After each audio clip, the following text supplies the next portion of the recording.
do this a little bit. Always forget that.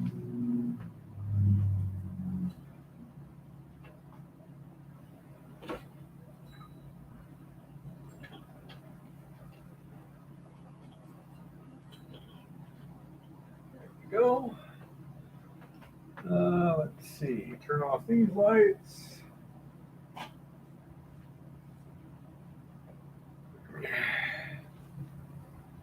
Oh, well, there we go. That's not too bad. Got a little more light on me. Man, it still doesn't help. Still ugly. Okay.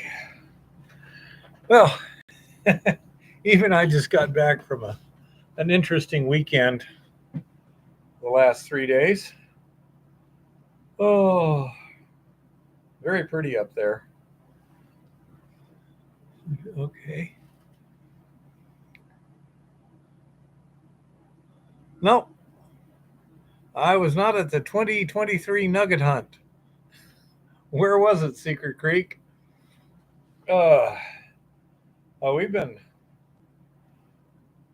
really tied up here in town, and I've had family visiting and this and that. We got some other people showing up tomorrow. Oh no, that was not us, Secret Creek.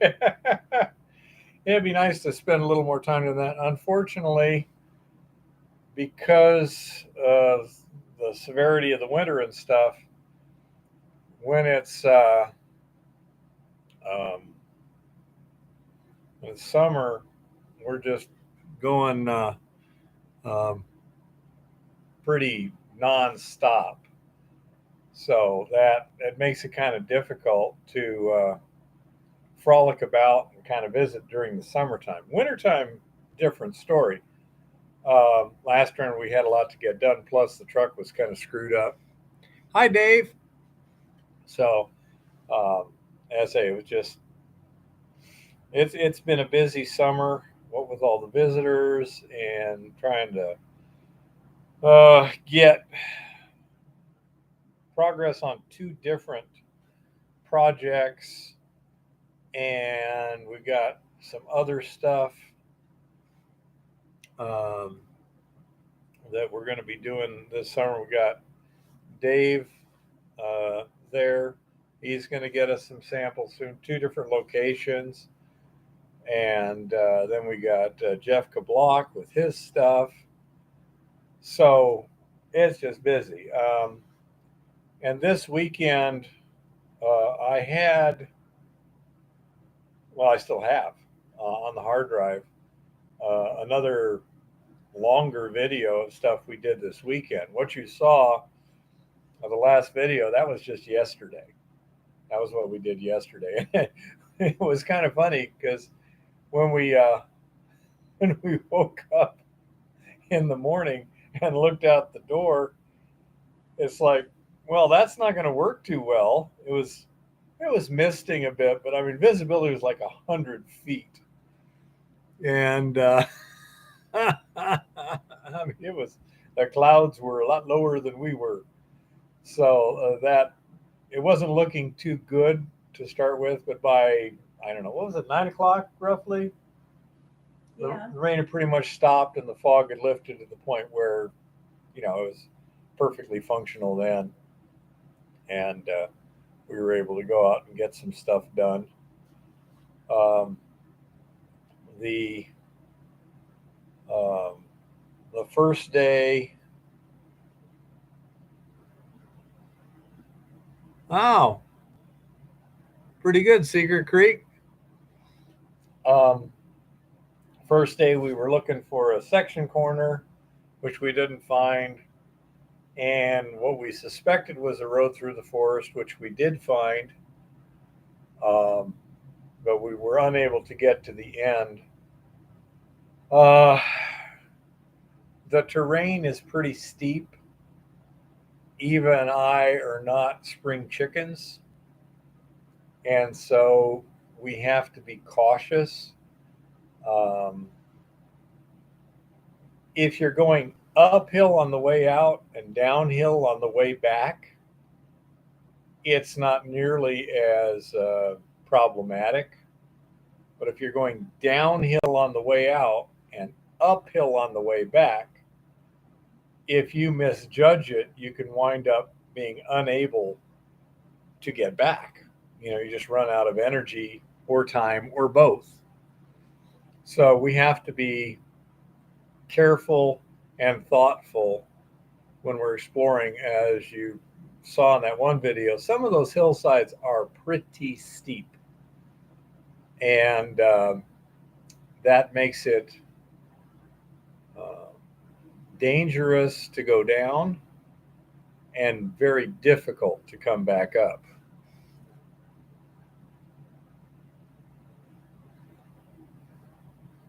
Could be Secret Creek. Some people just have the knack. So the other problem we had was the truck wasn't running too well.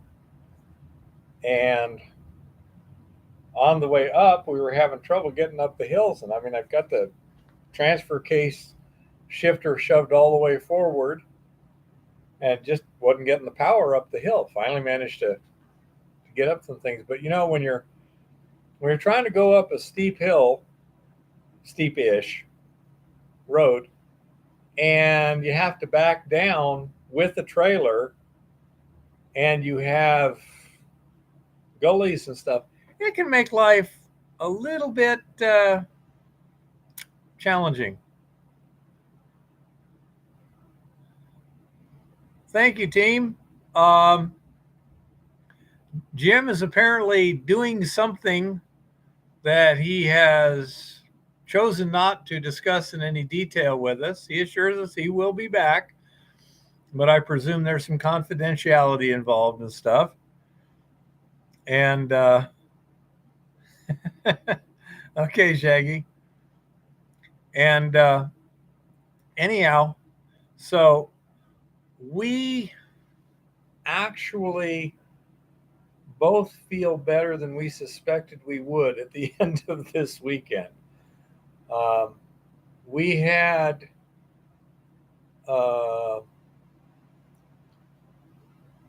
we had satellite photographs. Google Earth also gives you elevations, so we can tell elevation differences, this and that. And so we knew roughly what we were getting into before we did it. But again, we're both not in our prime. And so under the circumstances, we just had to be really careful.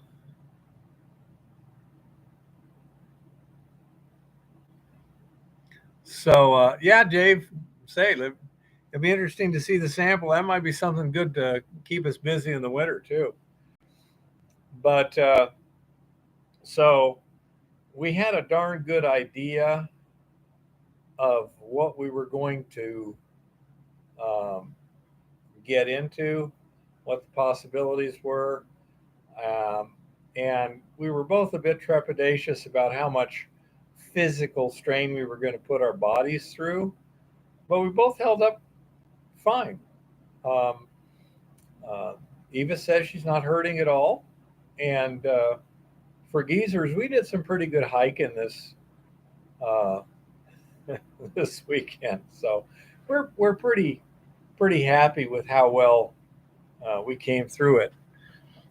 But yeah, it was work, but it was interesting, and the terrain is very pretty up there.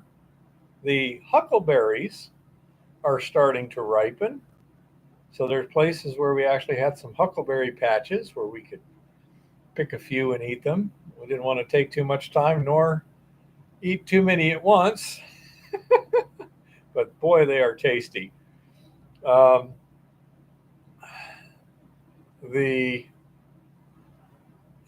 Yeah, Jason, some good stuff. The problem around here with huckleberries is they tend to draw the grizzly bears. Now, so far we have seen no recent signs of bears. Hey, Tricky. So that's good. But when we're hiking I have my 44 and Eva has bear spray. And Eva's keeping a good eye out. She's pretty good at spotting stuff. So, first thing is find it. Number 2, avoid it. 3, deter it. 4, defeat it if you have to.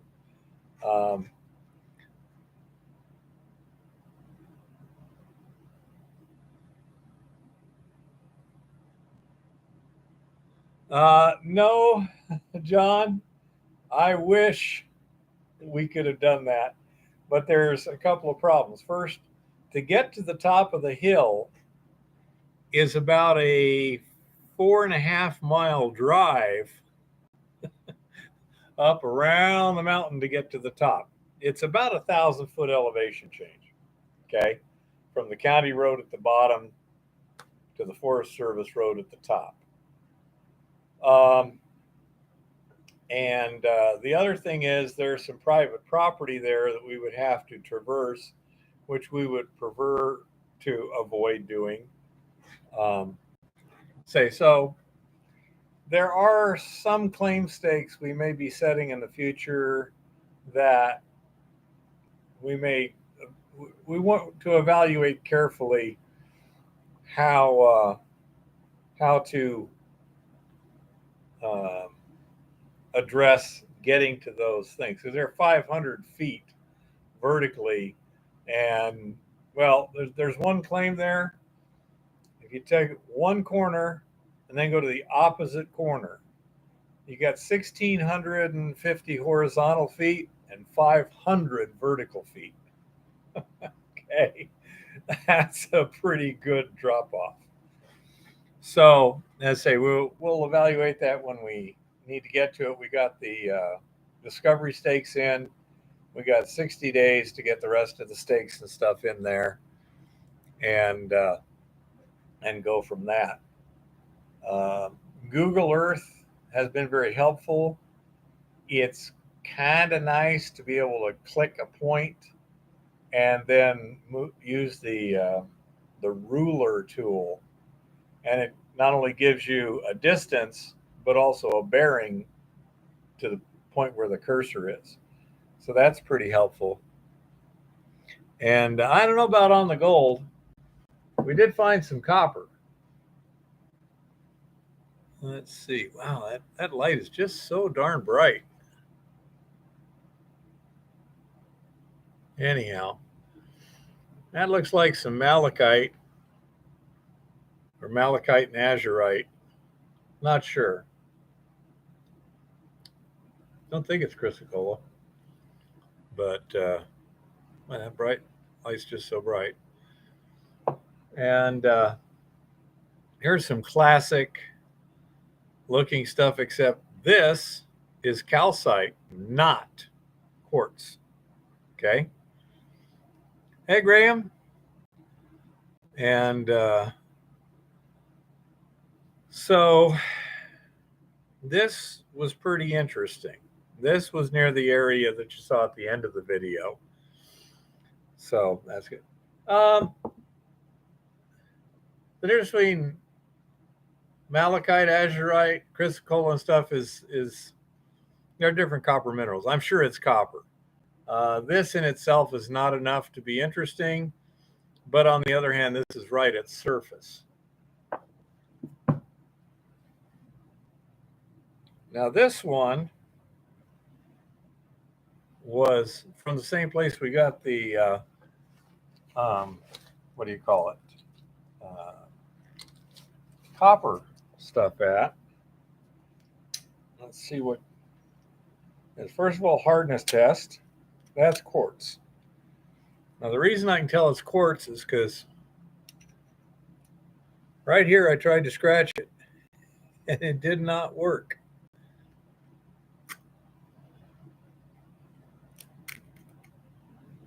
See, there's a coating there that it is scratching, but right here, nothing. So you got some. Supposed to be a coronal mass injection tonight. Okay. And then here, I don't know how well you can see it, but there's little speckles of copper in there. going to get hit by 2 CMEs at once. This is from that dozer trench, Chris. So, say that was kind of interesting. However, the dozer trench itself didn't seem to have much. Now, the video that I'm going to post, there's clearly an adit down the hillside. The hillside is pockmarked with pits and trenches. Okay. My assumption is that they were following some kind of mineralization. Okay. If you've got, here's the hill, you're looking at the side of the hill here, and you got a pit up here, and then another one here, and some trenches over here, and another pit, and another pit, another pit, pit, pit, pit, pit, and then a couple over here. And then at the very bottom, you have what appears to be an adit. Now, we cannot tell for sure simply because it's buried. And it's in a direct line with the stuff at the top of the hill. But it's all in one line here. So my assumption is they were doing exploration pits along the side of the mountain. Boy, that's hard to do. Exploration pits along the side of the mountain, got to an elevation where, for whatever reason, and it's hard to tell, it could be horizontal access, because just below this, that hillside got steep. Okay. And so it looks to me like they were following structure down. Right above the portal is a trench in this line here. And then 15 vertical feet below it, you have what appears to be where a portal was. It's been sloughed and buried. They had planking, but too thin. It was only about an inch thick. Looks to me like they trenched and then opened a portal. And I can only start in there before we had several more hours of sunlight. And I had plenty of energy, but then it started raining again. So discretion being the better part of valor, especially when you're a geezer, we took off. So I say this next video will show that in a lot more detail, but it looks like they had a covered entranceway. Now that could have very easily been to keep it open later in the wintertime. They also had a cabin down here and a log cabin up here, both in a very sad state of disrepair at the present time. But I was thinking about it. Now, let's say you were going to camp out here, because we were thinking if, the way to dig this out would be to camp out there, because it's, for us, what would you guess? An hour hike up to the top, little one? Oh, yeah, probably. Probably. So anyhow, it would make sense to stay there. Okay. Now, if you stay there, you're going to have food. You're going to be doing cooking and all this other neat stuff. And this is grizzly bear country. Okay. So it would make sense to have more cabins, more solid structures than one would think about. I mean, a tent works fine in the desert, but a tent is pretty inadequate against grizzly bears. When there's food inside, whether you being flour, your bacon, or doesn't matter. Grizzly bear can come in and get it. So there's the other thing that's interesting to me. I'm not sure why there's so much deadfall. I think beetles have a lot to do with it. Winds have a lot to do with it. There's a lot of deadfall. I mean, it would be easy to carve up a lot of, just dead trees to get timbers and things like that. Never tried it, Secret Creek. Secret Creek says that grizzly bear jerky is delicious. I have no idea. We did find Sounds good to me. an elk skeleton up there that was, you want to get that on your smartphone when you get a chance, little one? No big rush. And just show them. We found an elk skeleton up there None of the leg bones were with the rest of the skeleton. We did find a scapula a ways over, but the spine and ribs and the skull were there. According to experts on the internet, and it was probably about 3 months sitting around there. So my idea is there And was it's a cow. some kind of scavenger that was tearing out, or it could have been a grizzly bear kill, but they said about 3 months ago, which I'm not sure if the grizzlies would be up that high 3 months ago. I mean, Nah. that's right after winter. They should be at lower elevations. So I'm not sure. I don't know if you'll be able to see that, but that's the skull. Yeah, that's the skull. And here is part of the rib cage and such. And spine. Yep. And spine. And here is the back of the spine and the pelvis. Yep. So it's a cow, not a bull. Not that I saw, Chris. The place that the carcass was I haven't seen a whole lot of elk sign up there right now. So I've seen tons of fresh cat. You have now? Okay. Yeah, I've seen a lot of fresh elk, a lot of fresh deer, no other large creatures. Yep. So anyhow, we're not sure what did it. I didn't see any tooth marks. The skull was intact. I don't know if like a grizzly bear is going to crush the skull to get at the brain or not. Have no clues. Is the gold better in Montana than when you were in Tucson? It seems to me like this is a much more target-rich environment. Okay. It's definitely got a whole lot fewer people and therefore a whole lot less issues. Down there in Tucson, for example, a lot of the land was taken up either with private property, preserved areas, or big mining companies, had it, and this and that and the other. So definitely feel a lot freer to roam up here, a lot more busy looking at stuff. So we're happy with the move from the gold mining standpoint too. Arizona shot rock, as she said. But anyhow, that's it's an interesting situation up there. We got other spots we want to check out. There's a road.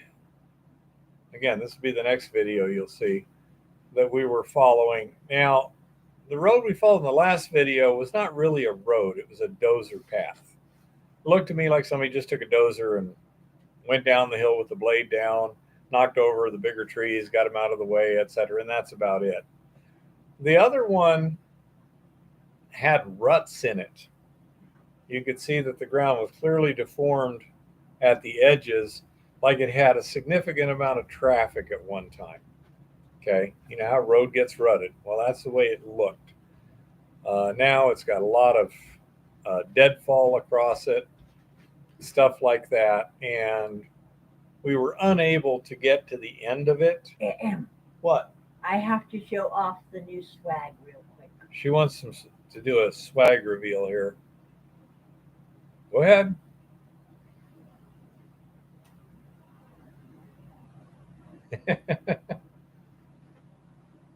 I got Montana swag.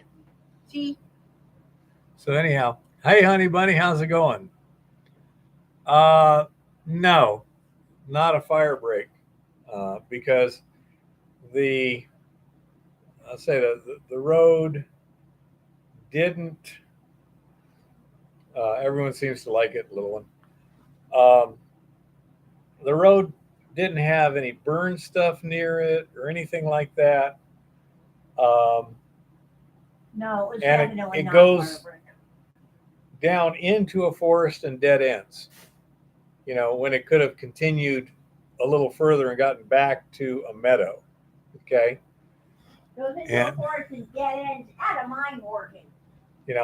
So that road say from the way we accessed, we were looking for a section corner and then use that as a secondary target of opportunity. The other end of that road is closer to where you're going to see the video that I'll post in a few days. And there's a claim corner we're going to be putting in there in the not too distant future that's almost right on that road. So we're going to, sounds right, honey bunny. We're going to go explore that because it seems unlikely to me that somebody would go to the trouble of building a road through a forest that dead ends in the forest for no reason. And I'm placing the corners of our claims. Some of the stuff that was also surveyed by the Forest Service because they were patented claims, we have found those. In terms of logging, there's not enough cut trees. There's still big trees perfectly standing and stuff. Some trees have been cut, not too many. So my uncle's ran a lumber yard. That was not logged area. Okay, what she says. I would agree. Does not look like it was logged. Drunk operator, drunk talker. But anyhow, I know, honey bunny, but as I looking at the forest everywhere, I'm pretty sure it was not logged. There's still some stumps occasionally. It looks to me like somebody was cutting trees down either for timbering or for wood. Not so far as we can see. I'm doing some of it by satellite. That's how I say, I can see this thing go through the forest and just stop. However, but we haven't actually walked that. But it's well within reach from the other side. So that's a spot we want to walk to and get that figured out. Another target is from the Dozer trench up on the hill, and look downhill from that, we could see a dump, which also seems to show up on the satellite. And we want to hike down to that and see what the situation is there. No signs of landslides, correct. There is nothing that indicates a landslide of any kind. Okay. So say we're running into interesting stuff, but no pot of gold at the end of the rainbow at this point. But we're definitely seeing different things. Lots of indications that people are interested. There is a significant mine about a half a mile away, and there's other adits we can see on the sides of the hills not too far away. I mean, it's a mineralized area. Okay. And we got to try and we don't have any records of what was going on there, except for the mine that was a half a mile away. There's some significant records of that. There is very minuscule records of the mine that's underneath the claims at top of the hill. Would the road have accommodated a drill rig?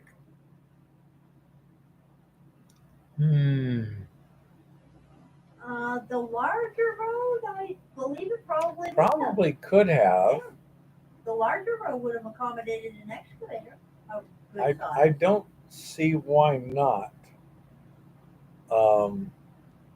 It should have been able, a rigid frame, semi truck size, 3-axle drill.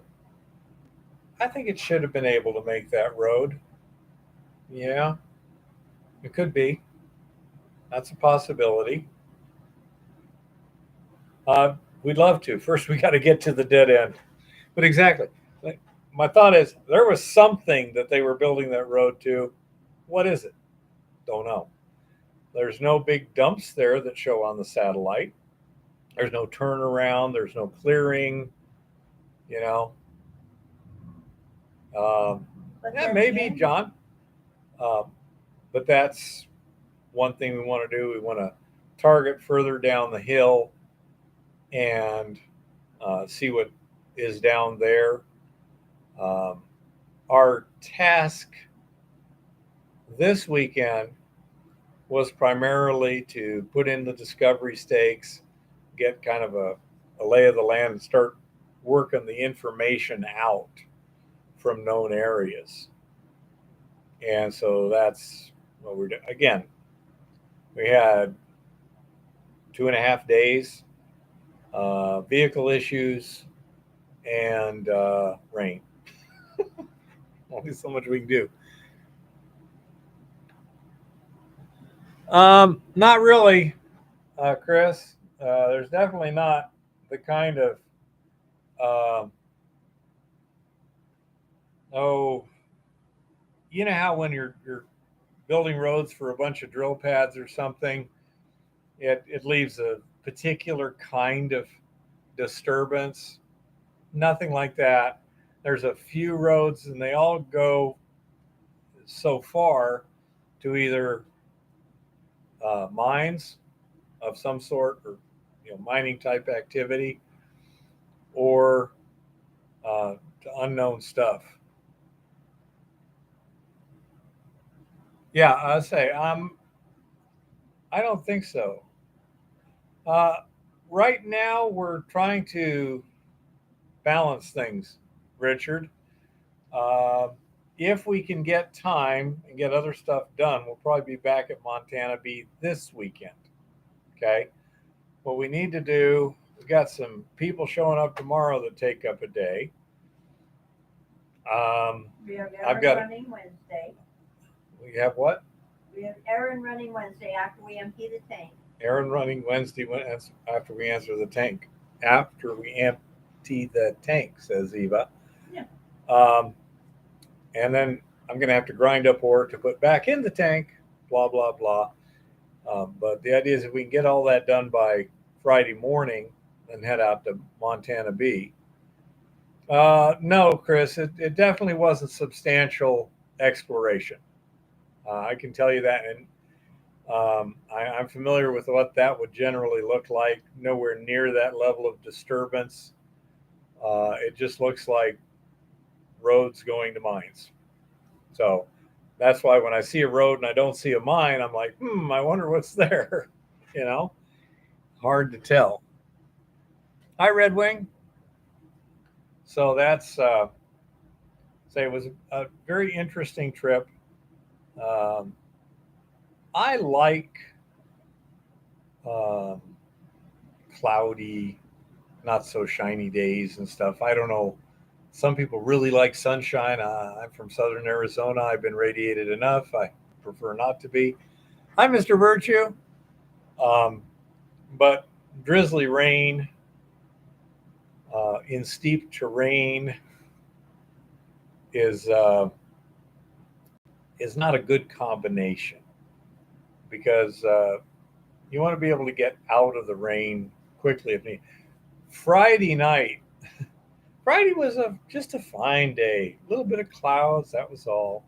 Sometime in the middle of the night, Friday night, Saturday morning, I woke up and it was pounding rain. Oh my goodness, it was just pounding. There was at least one flash of lightning I could see with my eyes closed in the middle of the, in the middle of a camper there. And I slept through it. And I don't remember whether or not I heard thunder. I think there was some thunder too. And let's say we woke up Saturday morning. It was drizzly. Wow, that's weird. Relatively cold. We're at 7,100 feet there. What, little one? Vivek Ramaswamy's campaign plane loses oxygen midair, cancels event appearance. Loses oxygen or loses pressurization? It says oxygen. I'm just reading the headline. It's got to be pretty much pressurization, but yeah. That'll do it. So, anyhow, We got a break in the weather around midday Depressurized and lost oxygen. Saturday. And so we were able to go down to the one adit we knew was there and start doing a little bit of work, trying to start opening it up. Now, the problem with this adit down here is it's a steep hillside, and it's the portal is definitely blocked. It's kind of hard to tell how badly blocked, but I don't like what I see on the hillside above it. So that's going to take some working to expose that safely. And just getting a wheelbarrow down there. David says, bless you. Thank you. It's probably would make sense, but can you shove the hillside up? It's Forest Service. You can't do anything besides hand tools unless you want to spend 6 to 12 months getting a permit. And in a case like this, good luck. So it would seem to me, just looking at the situation, probably the best thing to do would be to take chainsaw, pick and a shovel, and a wheelbarrow, go down the hill, cut holes between the down, through the down trees, and get to the portal and start working that wheelbarrow. I am thinking. Chris says salute. To hey Shiny, maybe get a real cheap wheelbarrow and just leave it there when we're done. Hey Tricky, he says bless you too, little one. So I say that's kind of my thought. Get a $30 wheelbarrow and just one-way trip that sucker. But that's going to take some time. That's going to take some care. I haven't gotten any South Dakota rocks yet, Shiny. I haven't been to the post office in a few days. I'm going to be there tomorrow. So we'll see what we see when I get there. But even with me digging, and I'm a pretty good gopher, it'll probably take a couple of days to open that up to where we can get in it.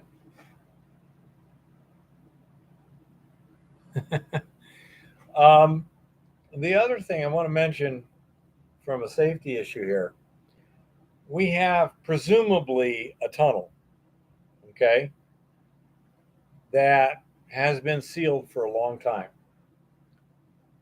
We are going to assume there's no oxygen in that tunnel at this point, okay? If you break through to the tunnel, and you get a little opening or whatever, first thing you do is just back off for a bit. Hopefully it's a windy day. But just back off for a half hour to an hour to make sure if there's any rush of oxygen-free air coming out, you don't get that. Hey, Tricky. Yeah, I don't think so. Then go back in and make a bigger hole, and then go somewhere else for a couple of weeks. Then come back, open it up to where you can get in and go in with a 3-gas analyzer. And do I look like BLM, Chris? Huh? Do I look like BLM to you? I don't think so. I don't think that's not a bad idea, honey bunny. I'd say it's just one of those things that there's no water seeping there at all that we can see. once we get in close, if there's water seeping out, it's like, okay, I get the idea.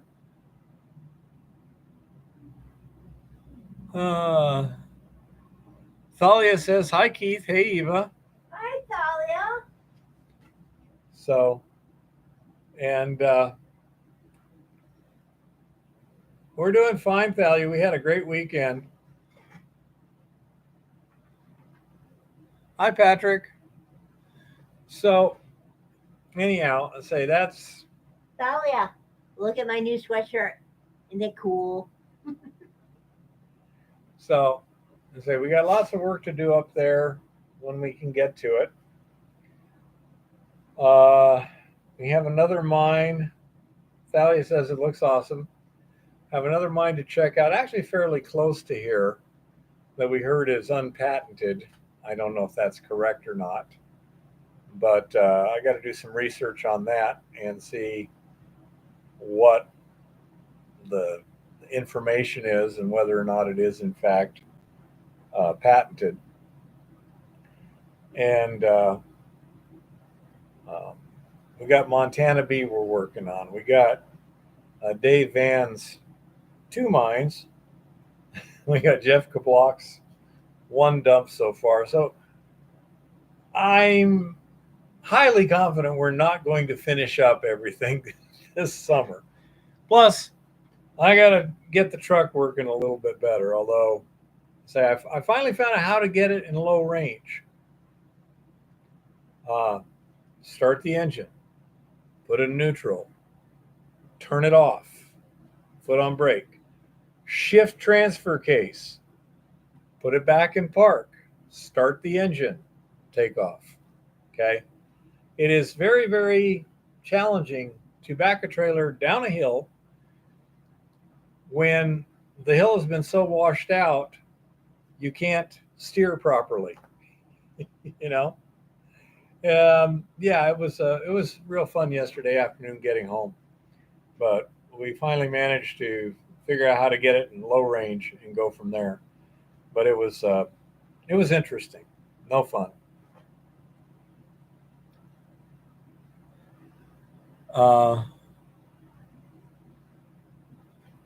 There's no water up on that hill, by the way, honey bunny.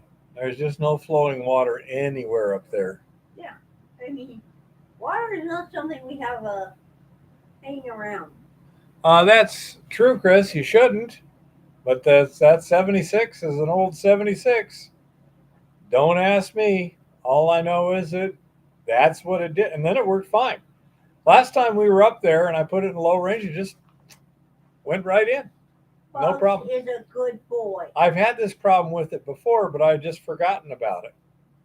So, anyhow, we also got a tire that has an interesting phenomenon, okay? I took it off today, and look, I can see no nails or screws in it. So, just letting you know, not visible, doesn't mean anything. However, last time we were at Montana B, when we took off, it's like, man, this thing's running like crap. I looked, I got out and stopped, looked, one of my driver's side rear tire was flat, you know.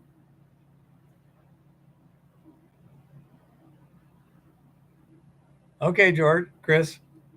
So, but it pumped up. It hadn't broken the bead yet. Okay. Then this weekend, while I was screwing around on the hill trying to get up it,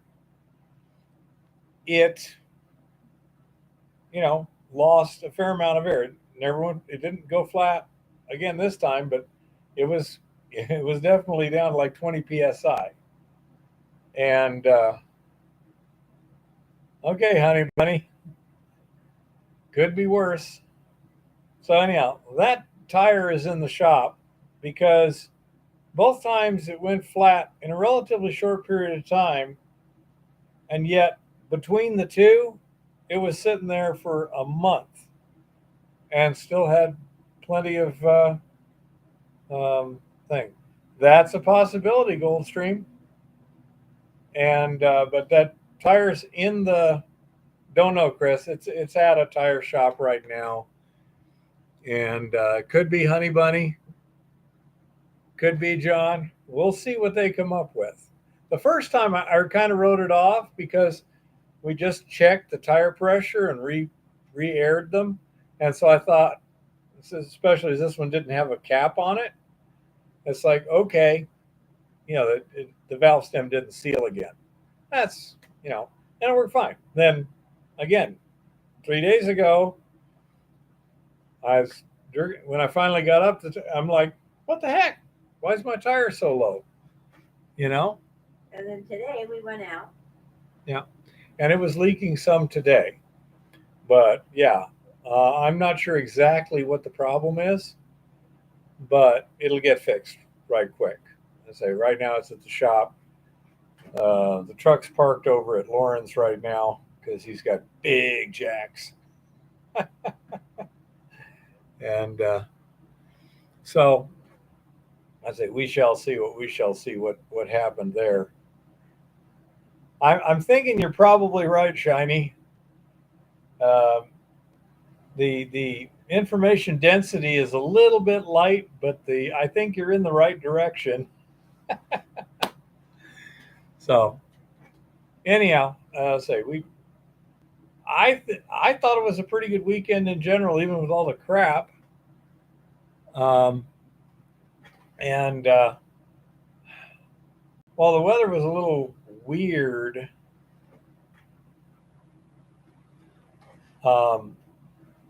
it was very pretty. I just say I like cloudy days and stuff. So we shall. I couldn't find the hole, Mr. Virtue. That's the thing. I have it off. I'm rolling it. Looking. Can't hear a hiss. Yeah, we looked at it. Can't see anything. We looked very carefully. So I'll say, throw it in a tank of water and see where the air is seeping out. Fix it. So where are you at, Shiny? It never got that cold where we were at, although it wasn't hot. It was not hot at all. Yeah, Mr. Virtue, I say it's at a tire shop. They'll find it, fix it. Black Hills, yeah, it cooled off a bit. It wasn't really cold. I don't know, 50, 60 degrees, something like that. Not cold, but it was brisk. I mean, right now it's 78 degrees, partly sunny. It says.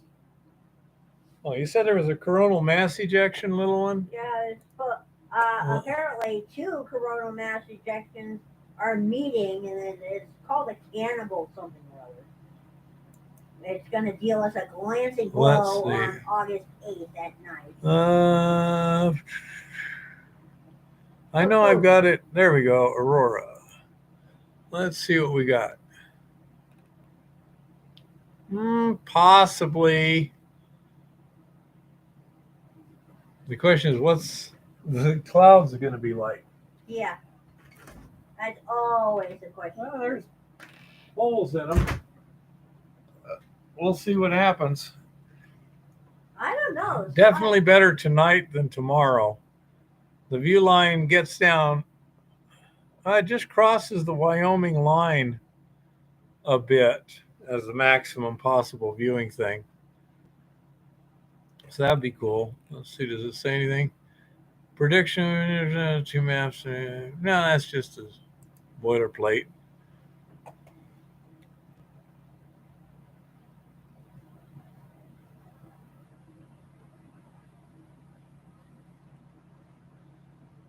Okay, Shiny.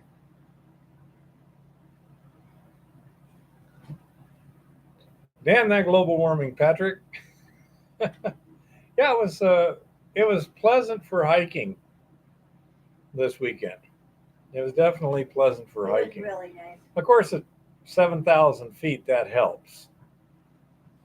But we shall see what it's like at Montana B. We just got one thing after another to do. And if we had 9 days per week, it would be a bit easier.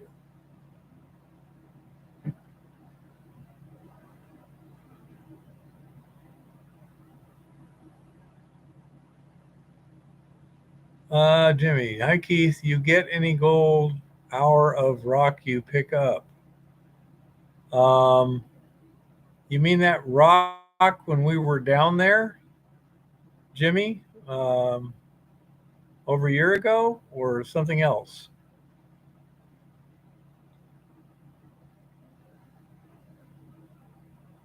Not too bad, blind dude. Um, my answer would have to be no, Jimmy, but I don't remember in particular. I apologize. So I remember getting some when we were down there when we stayed on the way up here, but I thought we crushed that up there and didn't see anything. Yeah, we did crush that there. Oh, we hit no on the this hike. This was not for that purpose, although the added dump was sampled, and the sample to that was crushed and sent off. I don't. I know I haven't seen any results on that yet. Yeah, not yet. We got back some other stuff from Let's that. see. Yeah, that was from the stuff we're going to go tomorrow. I should probably print that. Yeah, you should print that because later How do tonight I I have to write print up the that? paperwork on that. Print. Let's see. Hit print. Hopefully, I don't lose everybody. Hit print.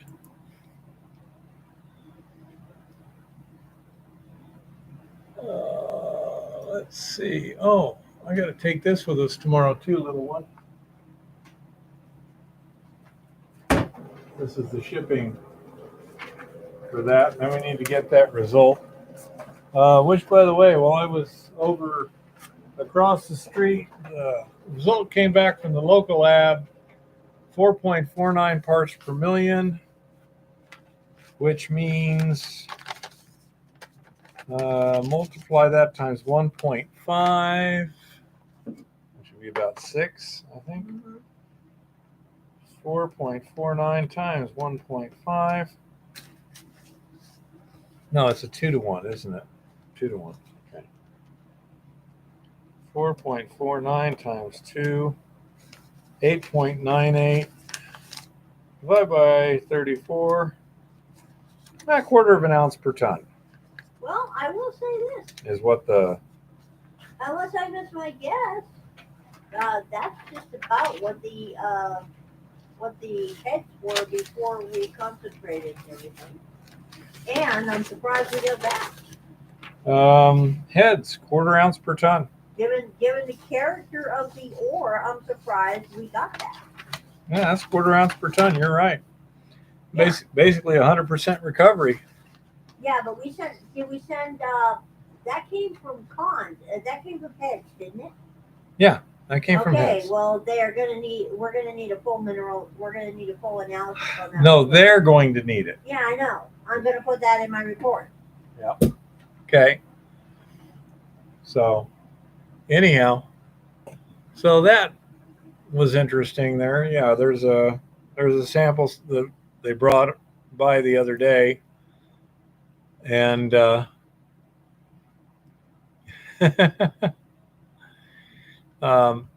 Jimmy, it'll be a little bit before we get any more results.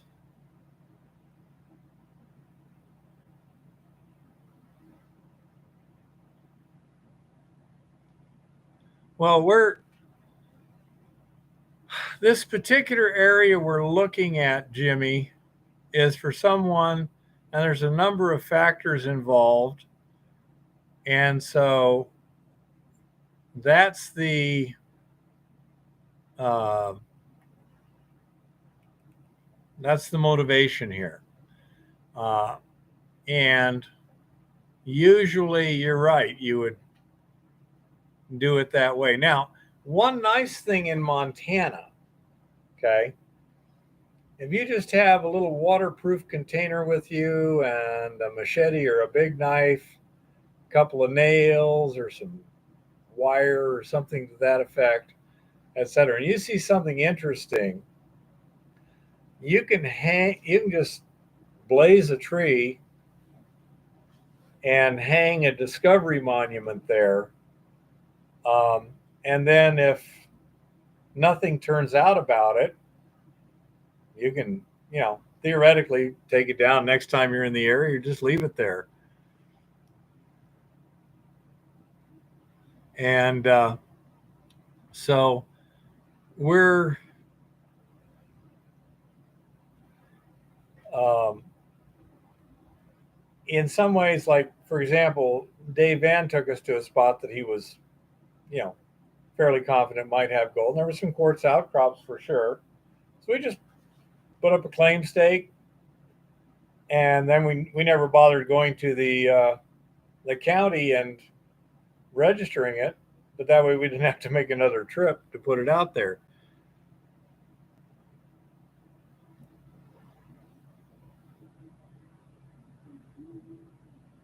Hintern, I would say check for titanium oxide, because it's a heavy white sand. Is it a bright white or kind of a ugly off-white sort of stuff? Fluorescence, white. You like fluorescence. Yeah, but he says it doesn't fluoresce. Okay. And I don't think scheelite's white. Barite would be white. Scheelite is very, very, very whitish. Well, scheelite, it's not scheelite because it doesn't have any, it's very fine. It does not exhibit fluorescence in UV light. It's heavier than black sand. Okay. I've never seen that, honey bunny, but it would be heavy. Bright white. Look at titanium oxide. Okay. Titanium oxide is a heavy white sand, bright white. As a matter of fact, that's what they use to for paint.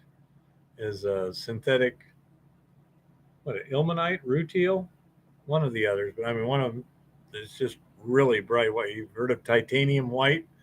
That's what it is. That would be my thought. Barite can be white also. It's going to be real heavy. Can you do have a multi-element analysis done easily? Can you do a microscopic examination where you could see the crystal shapes easily? Those are some things that might be a good start. But let's say I'm thinking, barite or titanium.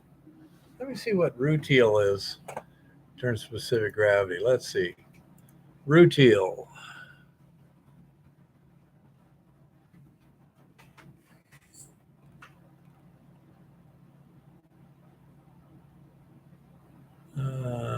Most common natural form. Let's see.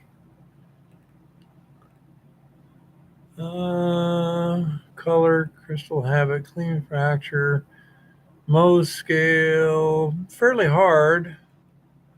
Specific gravity 4.23. That's not heavier than black sand. That's pretty much consistent with black sand. So let's try barite.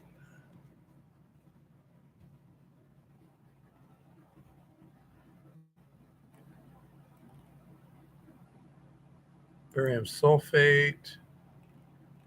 And let's see. Specific gravity 4.3 to 5, about the same. Be heavier than black sand. That's getting tricky.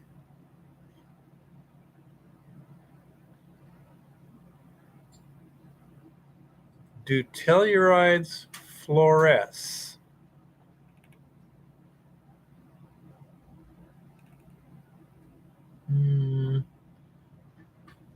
Are tellurides white?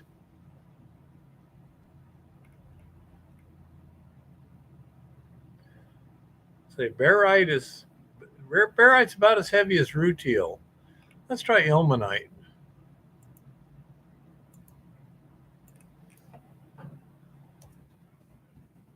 That's also a titanium oxide.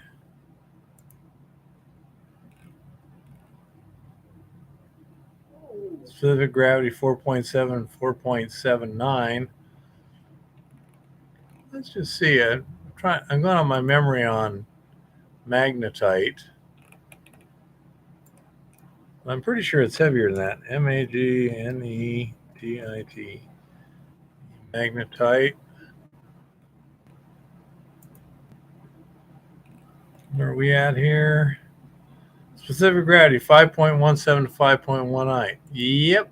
The titaniums and the barite are also going to be lighter. They still do, honey bunny. Sylvanite. Okay, let's see what sylvanite looks like.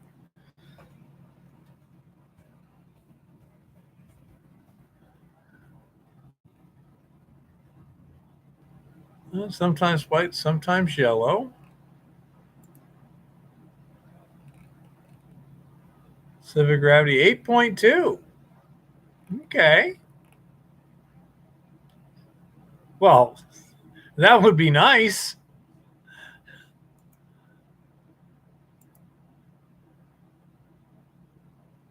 How much have you got, intern? Yeah, sylvanite would be sweet. Let's see, zirconium. What? I know zircon.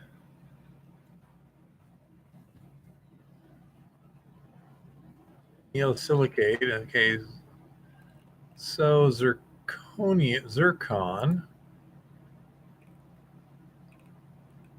Color reddish brown, yellow, green, blue, gray, colorless in thin sections, colorless to pale brown. Not bright white. Specific gravity only in the 4s. Probably not zirconium then.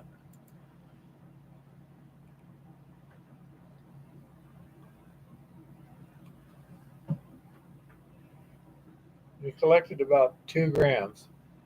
I don't know. You could, have it analyzed. Say if it was heavier than the magnetite, yeah, you're getting pretty tough because ilmenite, rutile, barite, all of them are a little lighter than magnetite. So they generally not be heavier than the black sand. On the other hand, your black sand may not be pure magnetite.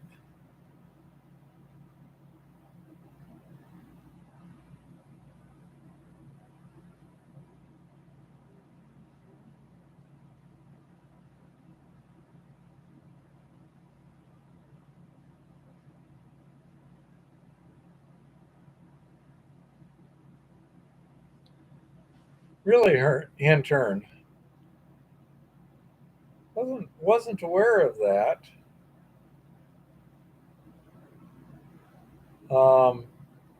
It's kind of on the ring of fire and everything, so it wouldn't be terribly surprising. But I haven't heard much in terms of mining production from Korea.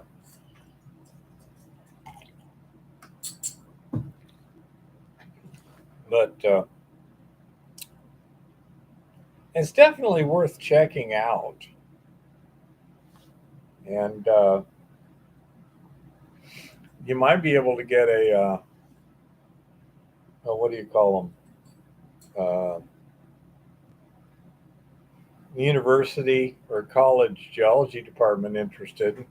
Have them check it out because that's a good exercise for students. A professor can just sit there and say, okay, here's a sample somebody brought in. See if you guys can figure out what it is, because it's a great exercise. What were they primarily mining in Korea, intern?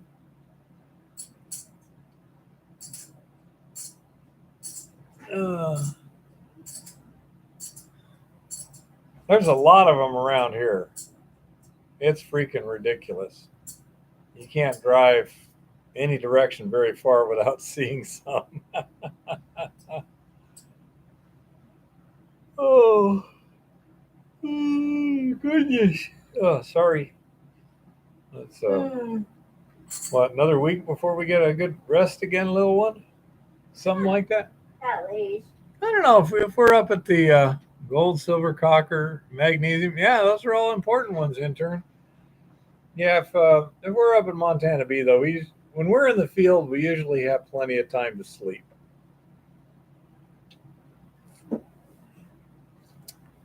Eva can play games on her smartphone. I can read a bit, but if I'm reading, I get sleepy after an hour or two. I've only got about that much of a book to go, and considering it's the third book,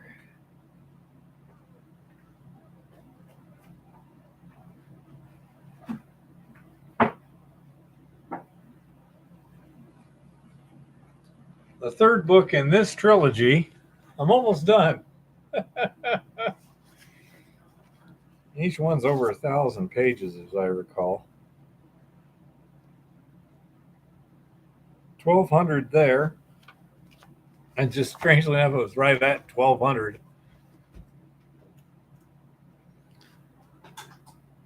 1,246. My guess, Tricky, is like they did in the Philippines, the locals.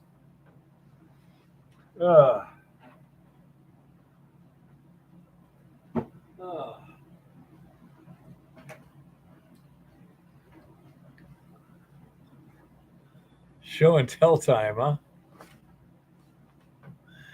So, anyhow, let's see, what else are we doing? I'll say we got several different orders showing up. So there are going to be a lot of videos showing. Title.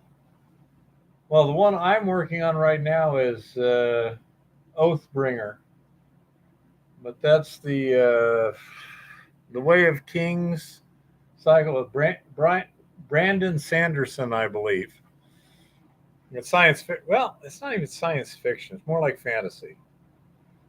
But it's very complicated, which is tough for me.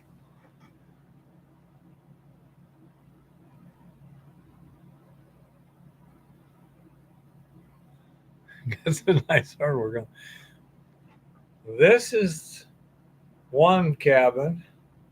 This is an adit with another cabin, and these are workings between them. And so this is a hillside. It's also interesting to see you have some workings going a different direction. So that would imply another mineralized area over here. Hi, Brian.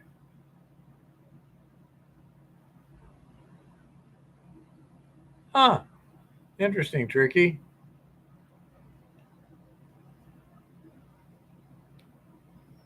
Waiting on the one falling. Rhythm of War. That's not the Way of Kings, is it? Tricky. I mean, Chris.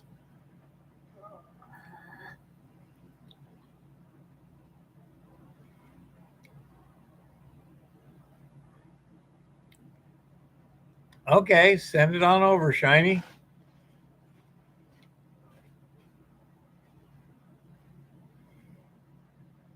Huh.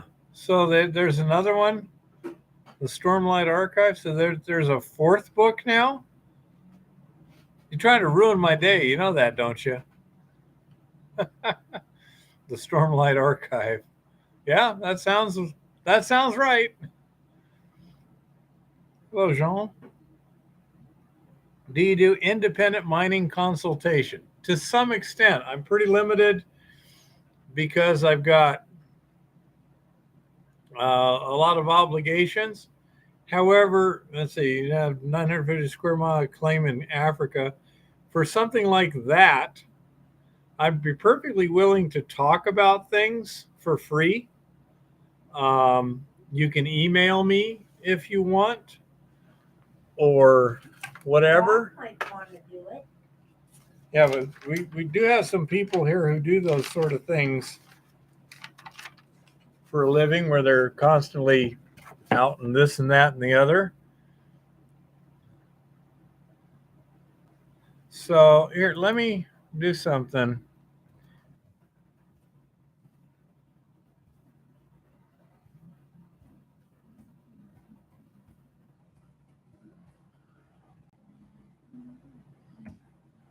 There's my email, Jean. And if you want to send me some information, ask me some questions or whatever, or you can ask them right now. Um, at least earlier today, we had a professional field geologist on here, and there's a number of smart people here. So if you have any specific questions, go ahead and ask. It works great to drive the conversation and such. Nothing more fun than a real life question from a real life situation that we haven't seen yet.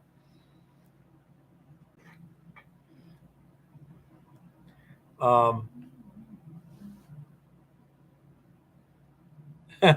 I understand. So, I say, if you want to send me an email, that'll be fine. And we can discuss things a bit. And I might be able to provide some help, as I say, just for free, or I might be able to put you in touch with some people who can actually do field work and such. It depends upon the circumstances. What is your first name? Keith. Keith Bowen. Keith.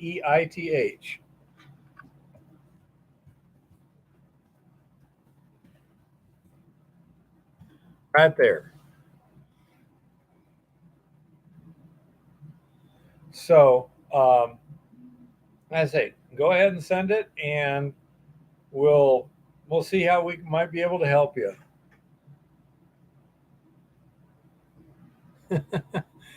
Yeah. Um, as a matter of fact, I think Rock Butcher is in Quebec. Quebec? No. Um, Montreal is a city. Ontario. Yeah. Rock Butcher's in Ontario. Okay, Shiny. Let me zip on over here to this. Go to the inbox. Okay. Let's see.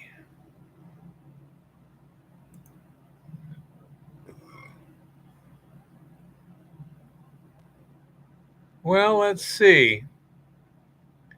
In the center of that rock, you've got kind of a peacock coloring, which is often associated with some um, copper minerals. Yeah. Unless you really want to keep that rock as it is for some reason, quite often you get a much better view of what's going on to get an unweathered surface. So just take it with a hammer and try and break that in half or whatever. And that will generally give you a better idea. You can see that that's a pretty weathered surface, even looks a bit rounded. So it makes it hard, but there's some green, kind of a malachite type green. I'm thinking you got copper mineralization there. It's kind of hard to show. I don't want to move this computer. You know why? It always breaks up the live stream. Um, I can. I would suggest you take that and break it first and see what you've got inside, because the unweathered surface quite often gives you a lot more information than the weathered surface.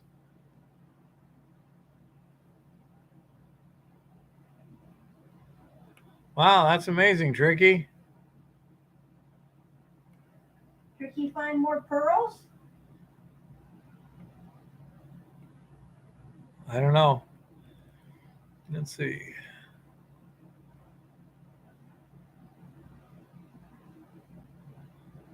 Hmm. So, Jean, what minerals have you clearly identified as being present um, in there? I mean, what's your primary economic thought? In other words,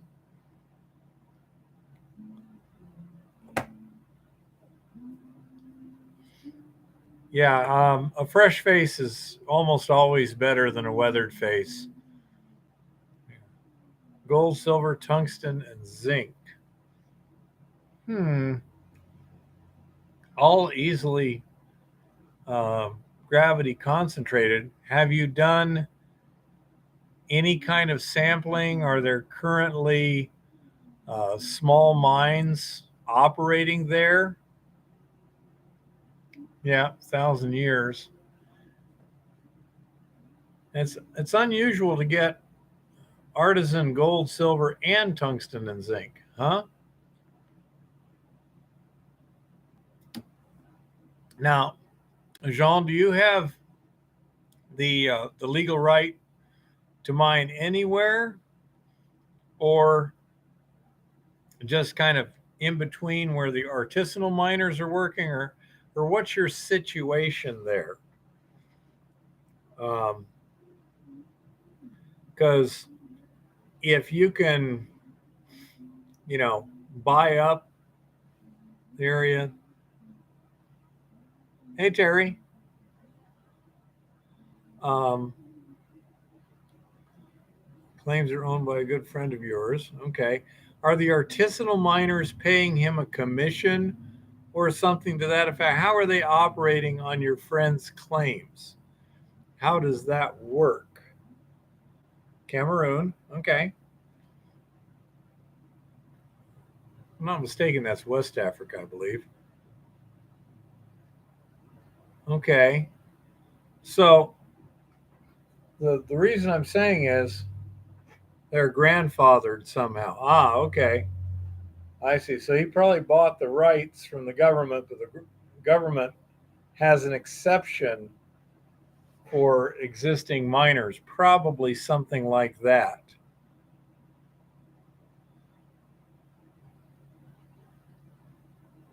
Um, Here's what I would suggest, Joel Francis. Um, Look and see whether or not there is extraction technology or mining technology that's much more efficient than what the locals are currently using. And if so, then I say I'm not sure who's doing what in this sort of thing. Maybe you or your friend or the two of you or whatever could work together a deal where you can provide an improved extraction technology or improved mining or both, um, and go from there. Now, their recovery is around 40 to 60%, which means their tailings are running about as rich as what they're recovering. So, what you could easily do in a situation like that, in some cases, is set up a mill specifically designed to get the gold that they can't get. Typically, that's going to be the finest stuff. Okay. And then offer them 10% of what you recover for their tailings.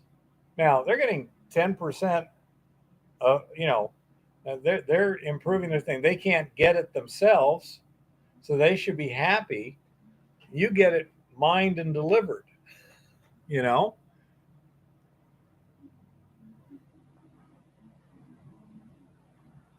Um, there's a variety of gravity separation techniques. There are a couple of low toxicity leaching techniques. Um, the the first thing I would do, Jean, is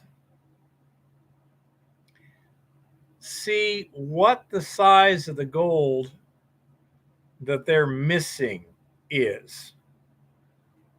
And that will give you an idea whether you would be best served with a higher efficiency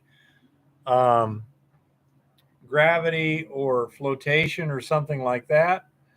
Or if they only trap 80 mesh and up, 80 mesh and larger, wow, that leaves a lot of stuff down below that.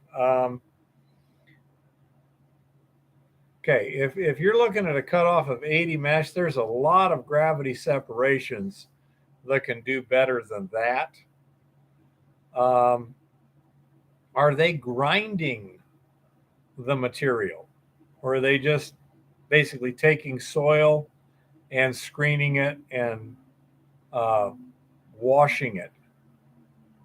Because if all they're doing is washing it, there's a reasonable chance that a lot of gold is still trapped in the rock itself of the soils. If, on the other hand, they're crushing it and they're not crushing it real well, there's another possibility there. Uh-huh. Wow, there could be a lot of room for improvement there, Jean.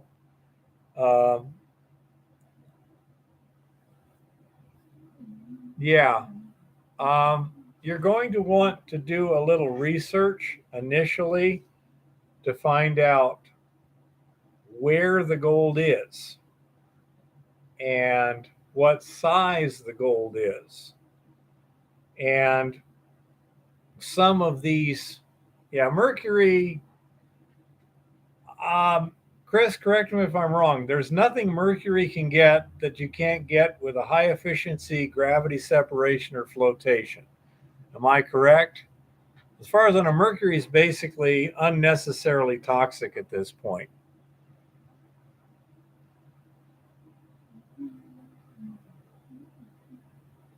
Um, and so I would be taking, and of course, every spot is different. So you can't do tests on one area and expect them to reliably apply to another area. You'll have to check them. What we do is we do small samples.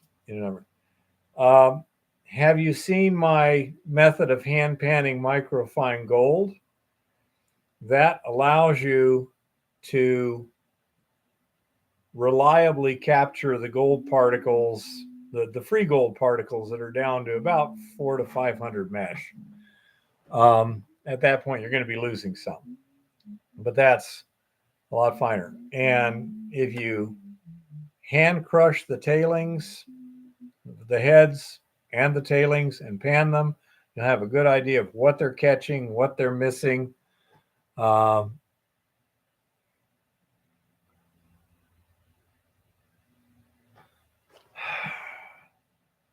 I know there's a lot of videos there, but the hand panning technique applies to so much so well. Do you want me to? What I can do right now, Jean, is I can go into the archives and um, get the video specifically on how to do that, and give the link here so that you can go right to that video. And so, well, that's a good question, Brian. What is the grade? Okay. tell you what, let me switch over to here, go to this, because yeah, I've got a whole bunch of videos. It can be a real pain to do this. So what I'm doing right now, you know what I probably ought to do is Chris, I'm scrolling through videos right now, so I can't really see what you're saying. But when I get back, is there a way I can like pin something to the top, or I could take the same video and repost it, I guess. But let's see. Where is 2 years ago? It's been so long. It was before that, I'm sure. Geezer prospecting. Yeah, that was funny. Come on, Keith. Where are you? Test results. Dramatic and simple upgrade. Now I'm getting into that area there.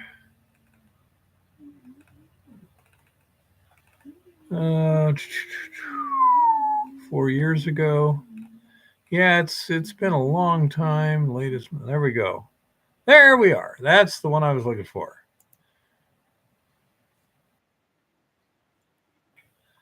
There's the link.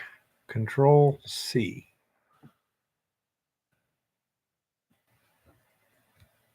Control V.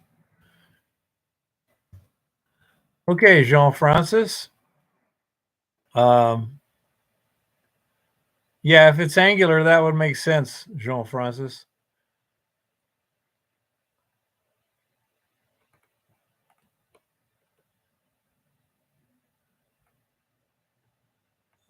You guys have been holding the fort down well. Thanks a lot. Great all over.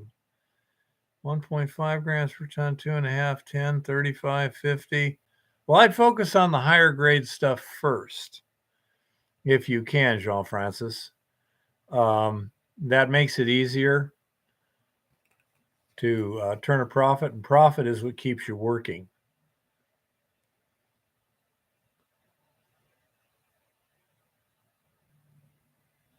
And there's a video on how you hand pan microfine gold.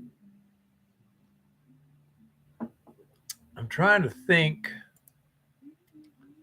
where was that? Let's see.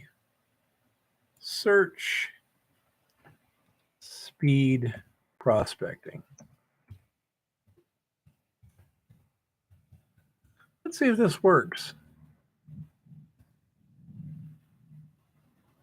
There we go. And let me another video to show you how I use it in my field work.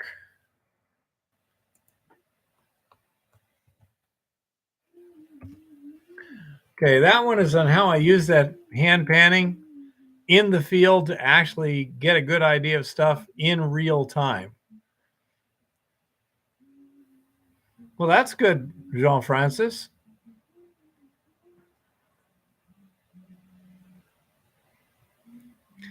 Jean-Francis, the one that I use for hand panning microfine gold is the Stand Sport.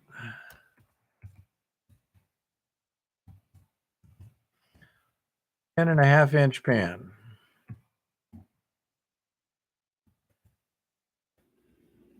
They may not have it in this part of the world. He's in Quebec. Oh, then again, they still may not. And they sell those at both on the internet or at Sportsman's Warehouse. They're about $5 each.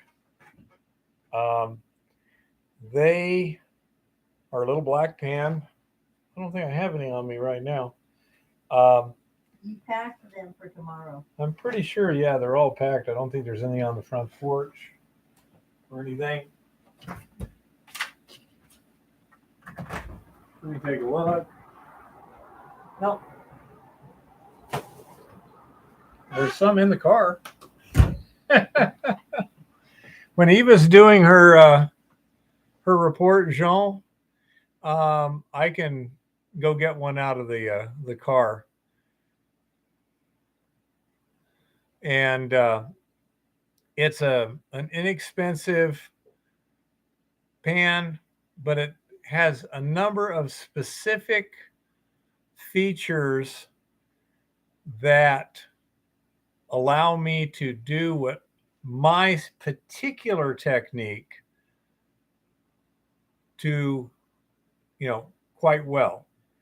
And I can recover, as I go down to 500 mesh in a matter of a couple minutes.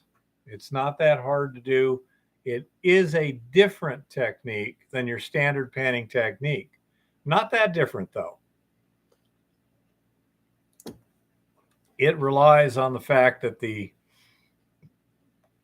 microfine gold really likes to stick to the bottom of the pan. Strangely enough, this particular technique is not good at getting gold over 50 mesh. Go figure. Never used a Gemini table, Brian, and I don't know how well they work. I have used a wave table, and while they can get really good recoveries, I mean, they can get really fine gold, the throughput sucks. about 100 pounds an hour is all I've seen over one of those things. And there's reasons for that.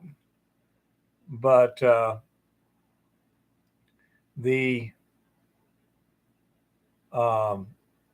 cleanup,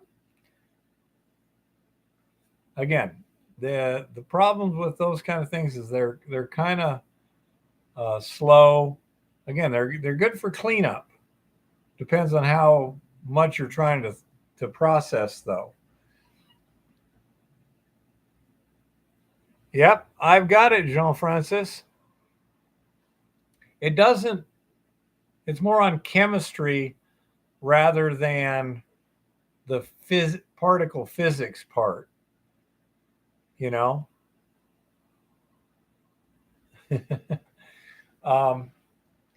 Gravity separations are basically solid and fluid dynamics.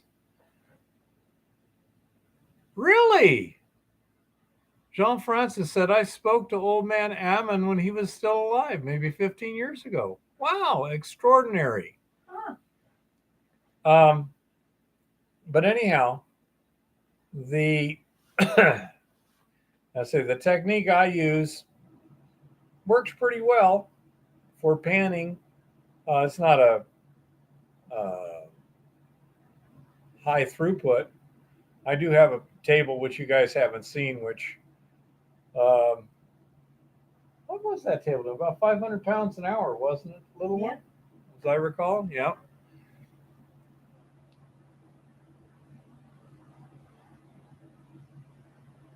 That would not surprise me, Jean-Francis. I have seen reports of belt type things recovering gold down to 5 microns before. And so that would be interesting. But yeah, you can definitely do a lot better than 80 mesh. Absolutely. How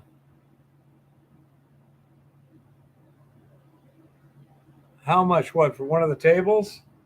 Haven't sold any. I was working on it. Something I may patent.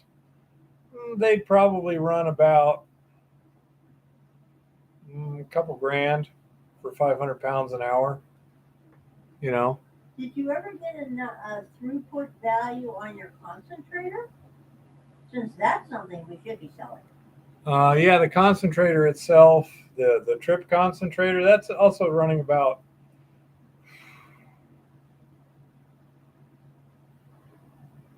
I don't know, 200 pounds an hour, something like that. It's pretty. It's not, um, but anyhow, uh, as I say, there are two different kinds of concentrators I was working on. One is specifically designed as a batch concentrator. It'll keep concentrating gold until you stop and then clean it out, but it has a limit. The other one is a continuous flow. It creates a stream of heavies that are diverted, which would work better if, say, you had sulfides or whatever. I haven't had a chance to work on those in the last couple of years because I've been working with the leaching stuff, but they're pretty interesting. Uh, and then you still wind up, Jean, with the question of how much is so fine it simply won't gravity concentrate. But now you're getting down to like below 500 mesh.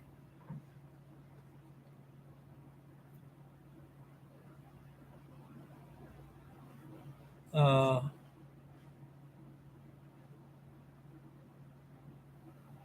That's our problem. yeah, you can't post a link here. You can type it out. Yeah, see, there's because you're not a moderator, Jean. You can't post a link. You could type a link in probably, especially if you spelled out like dot, or something like that. But yeah, that's just one of the restrictions that YouTube puts in there. I can see why, because who knows, people would be trying to post all kinds of stuff. Um, but yeah, the say that those videos I sent you will show you again how to hand pan microfine gold pretty quick, and so it's not the name. I mean, it's not difficult to do to get results, and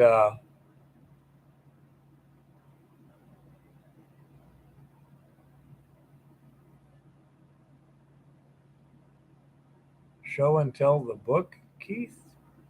Not sure what you're talking about, Mr. Virtue.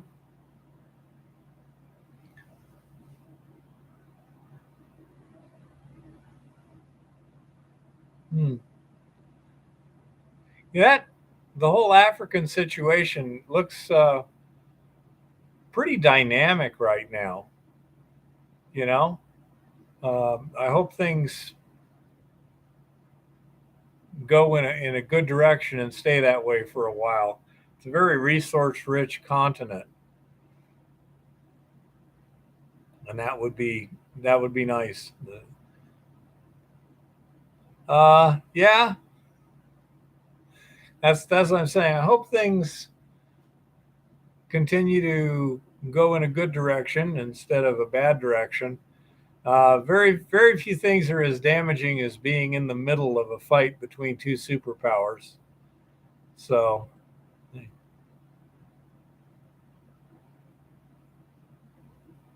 what do they use hafnium for, intern?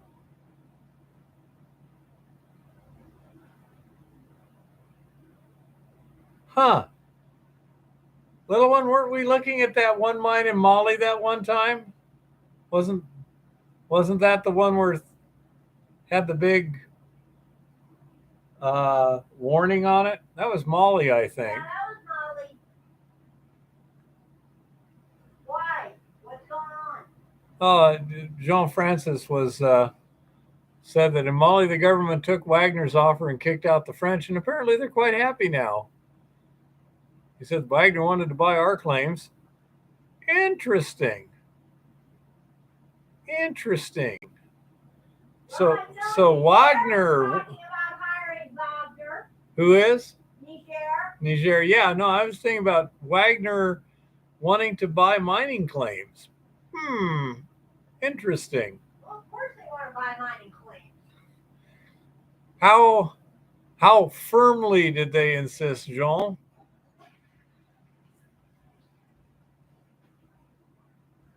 Hafnium is an element, Tricky. What is it? Hafnium, it's an element. It's used in electronics, apparently. Huh. Never heard of it. Must be one of those new things they made in the lab or something. So anyhow, yeah, say the situation everywhere is getting way too interesting.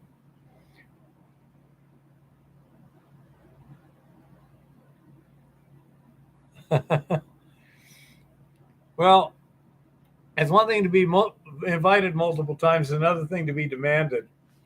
But okay, Eva's going to do her report. I'm going to go get one of those pans out of the car so I can show you. Hi, everybody. Hi, everybody. What do we got here? Quite a few. Yeah. Jean, the BRICS thing is still very much up in the air, but it should be really interesting if this just keeps being the way it is. So, it has been another absolutely wonderful week of nothing going on anywhere. Totally, completely uneventful week, except the economy is historic, or so we have been told. That's the way that works.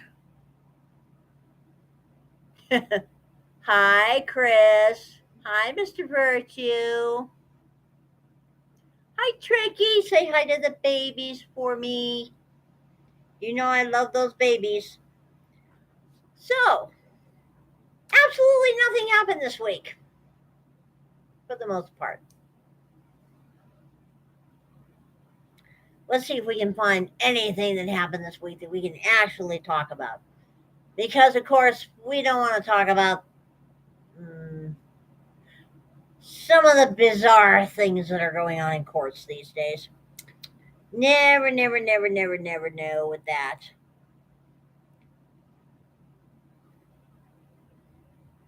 Ooh. Now, there is some stuff going on.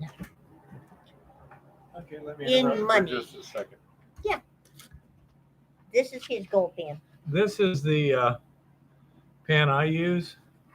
The important things are this angle right here is a simple angle. There's no vertical lip right there. These little ridges come in handy. But that's it, a Stand Sport 10.5-inch gold pan. That works out real well for what I do. They're like less than $6 each. Get a half a dozen. Yeah, they're like widely available just about everywhere. Very basic. You found an elephant. Yeah, I heard about that, Tricky. I mean, wow, that is just so cool. Was there any significance to the elephant in that particular culture? I mean, I know they're highly significant in, say, India, but wasn't aware of them being significant anywhere else, if you know what I mean. Yeah, honey bunny, the whole AI data coin, and oh boy, they're pushing all kinds of weird stuff these days, as we all know. Well, the BRICS news is still up in the air.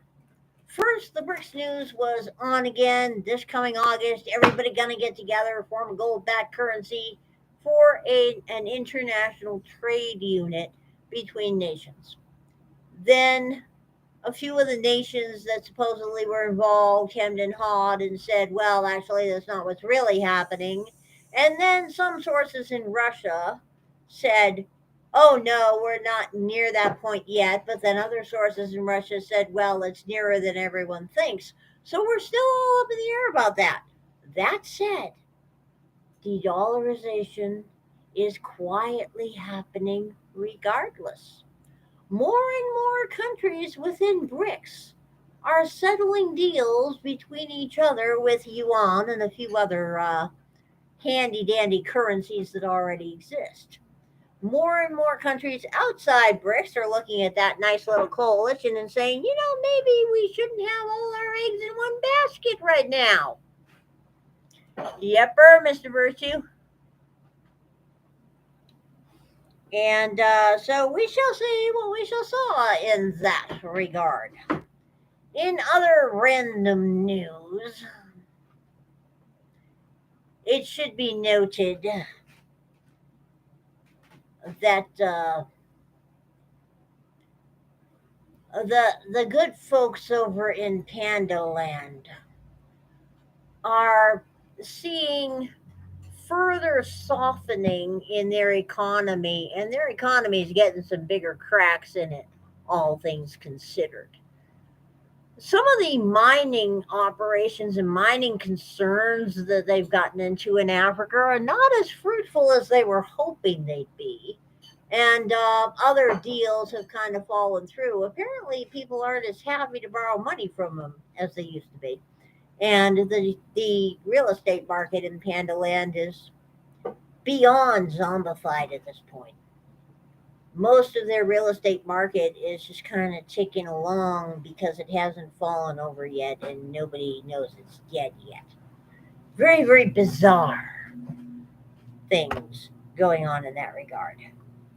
So let's see if we can find any mining news this week of note. Vale loses bid to block BHP's London lawsuit in a Brazil dam case. This should be interesting. Vale on Monday lost a bid to block fellow mining giant BHP's group bid to have its share of potential liability in a £36 billion London lawsuit over Brazil's worst environmental disaster. More than 720,000 Brazilians are suing BHP, the world's biggest miner by market value, over the 2015 collapse of the Fundão Dam, which was owned and operated by the Samarco joint venture between BHP and Brazilian iron ore producer Vale. The disaster killed 19 people as more than 40 million cubic meters of mud and toxic mining waste swept into the Doce River, obliterating villages and reaching the Atlantic Ocean more than 650 kilometers away. BHP, which denies liability, applied in December to have Vale join the case and contribute to damages if they're found liable to the claimants. The company argued Vale should share in any potential liability because BHP Brazil and Vale both owned 50% of Samarco. Actually, that's a very reasonable proposition going on there. Yep, I had heard about that, Hintern. Very, very strange things going on there. Vale challenged the jurisdiction of London's High Court to hear BHP's claim, arguing any dispute between it and BHP should be heard in Brazil. This is also a perfectly reasonable point of view.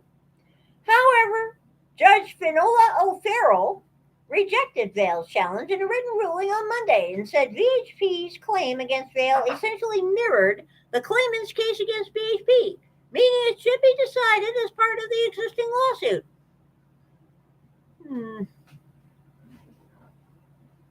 The goddess has her doubts about that idea. A BHP spokesperson said Monday's ruling would have no impact on the underlying case. They also pointed to reparation and compensation programs implemented by the Renova Foundation, a redress scheme established in 2016 by Samarco and shareholders, which has funded more than $6 billion of rehousing, rehabilitation, and indemnification for those affected by the disaster. A Vale spokesperson said the company will carefully consider the court's ruling, and Vale reaffirms its commitment to repairing the damage caused by the Fundão Dam collapse under agreements with Brazilian authorities. Tom Goodhead of law firm Pogust Goodhead, which represents claimants, welcomed the decision. It's time for BHP and Vale to both do the right thing and engage with the claimants in order to effect an effective resolution. Well, one should hope. I mean, considering the fact that this happened in 2015, and it is now 2023, I would say that they're falling a little bit behind here. This should have been resolved years ago. If you built it and it breaks, then yeah, you owe somebody money. Sorry, guys. And Gene, once I had a little snack here, then I'm going to do my version of sign language interpretation. Well, of course, I am the tinfoil hat goddess, Jean Francois. Just saying. And yeah, intern, those folks over there in Pandaland are very, very adamant when it comes to acquiring mineral resources around the world. They have left everybody else in the dust for decades now. There are a few companies, and a few countries are catching up. But most people are not aware of the extent of the stranglehold that Panaland has on the world mineral resources. And it's not just the green ones, it's other ones too. Ghana approves green mineral policy to develop a lithium industry. Oh, we're going to be talking about lithium industries here in a little bit. Ghana approved a green minerals policy to help manage the exploitation and production of lithium, a step toward tapping into the multi-billion-dollar global industry. The cabinet approved the policy document July 27th. Lands and Natural Resources Minister Samuel Hinapor said in an interview. It's expected to be passed by Parliament before the end of the year and will provide clear guidelines and a fiscal regime for mining so called green minerals in a manner that ensures Ghana derives as much benefit as possible from its resources. Ghana is seeking to operate at a level that makes the best out of the resource as much as practical, Singapore said August 3rd in the capital, Accra. Ghana's green minerals policy is approved by cabinet demands that not a single volume of lithium produced in this country will be allowed to be exported in its raw state. Resource nationalism is strengthening across the world as developing countries seek a greater share of the profits from soaring commodity prices while addressing historic inequalities in the wealth flows from mining. In Chile, the number two lithium producer, President Gabriel Boric is looking for a bigger share of the mining windfall to fund schools and hospitals. Mexican President Andres Manuel Lopez Obrador declared lithium too strategic for private investors. Ghana is Africa's biggest gold producer and has deposits of other so called green minerals, including manganese, graphite, and cobalt, Gina Porter said. The development of the lithium industry in Ghana comes as Western governments race to secure supplies of critical minerals needed for the transition to clean energy. Now we have a national policy on exploitation, management, and regulation of Ghana's green minerals. There may be some tweaks to improve the policy as Parliament works to approve and inculcate it into the nation's mining policy document, the minister said. Companies, including Australia based Atlantic Lithium Limited, are exploring for lithium in Ghana, though the firm is yet to apply for a mining lease. The government will engage with them when they come, Hinaport said. This is yet another case where the third world developing countries are showing far more perspicacity and far more intelligence than the great developed Western world. We are coming again to the central problem with North America, more specifically in our case, America, though Canada has done it too, called NIMBY, not in my backyard. America is overflowing with resources. Canada is overflowing with resources. Unfortunately, the greeny weenies and environmental eco terrorists and other assorted sociopaths here decided not in my backyard. We can't have this polluting mining industry going on in our nice, clean, pretty country.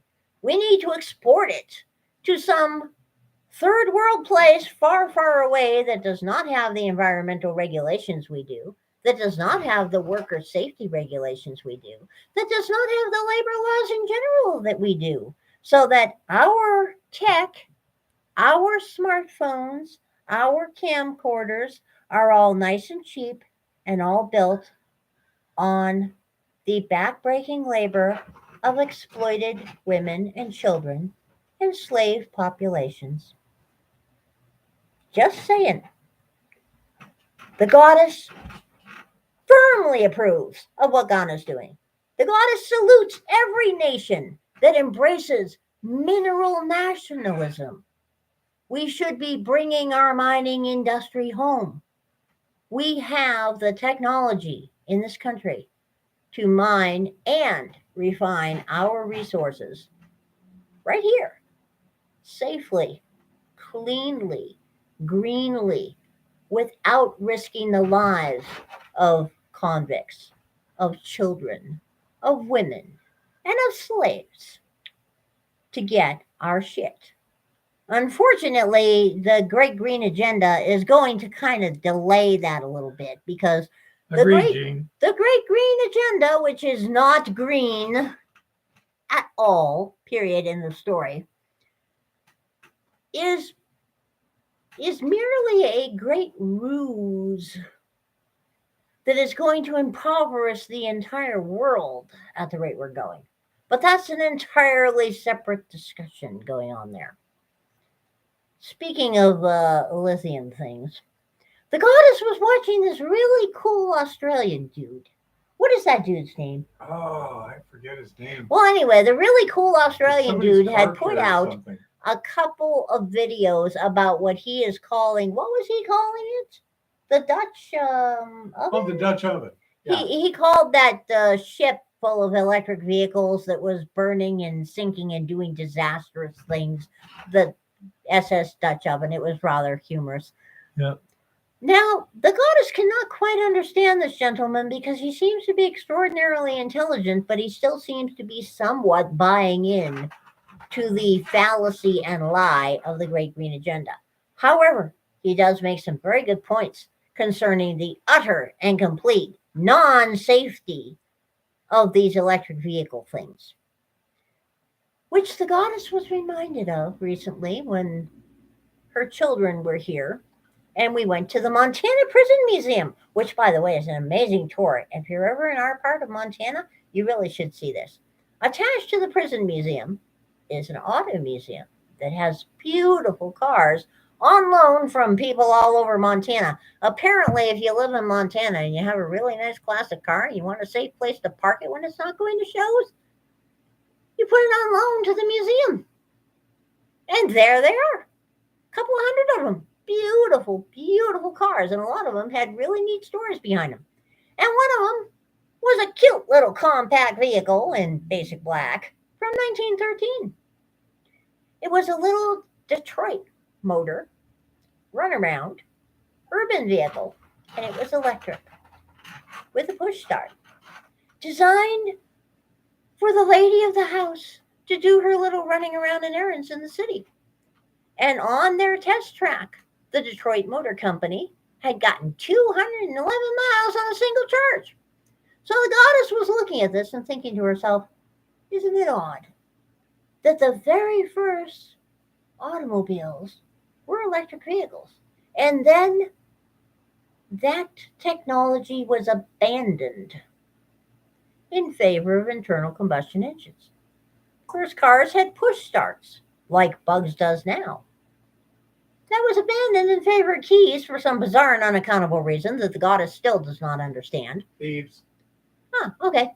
But now, here we are, come full circle, and we are back to electric vehicles with push starts. The only difference is, unlike those old school electric vehicles that had the nice, safe lead acid batteries, well, safe relatively speaking at least, these new vehicles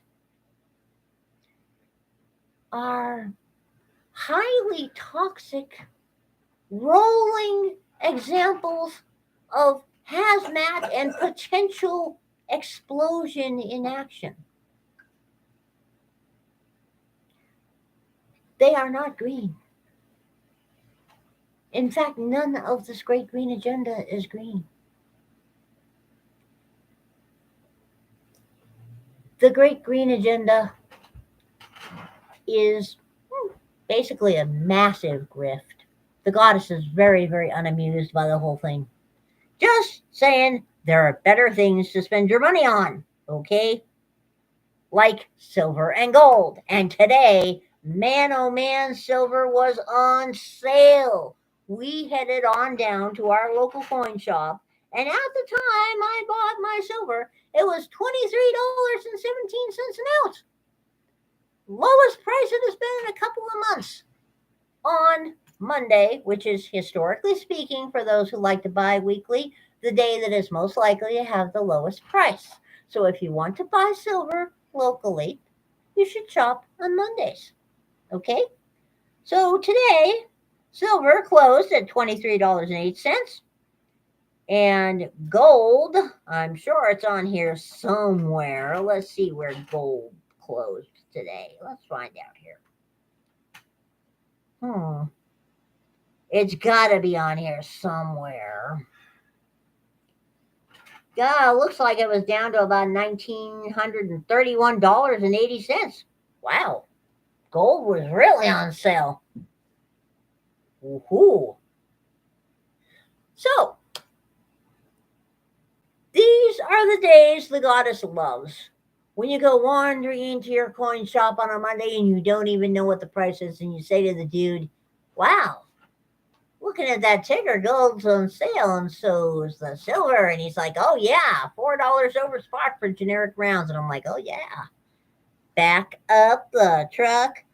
People, just saying, gold to eventually rally as recession is inevitable.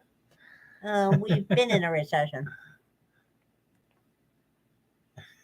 Buy your favorite Mexican some silver, huh?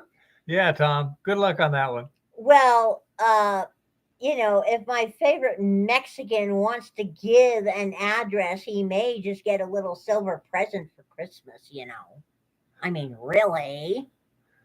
Gold to eventually rally as recession is inevitable, according to Commerce Bank. Spoiler alert, we've done and been in a recession for a little over a year now. Okay.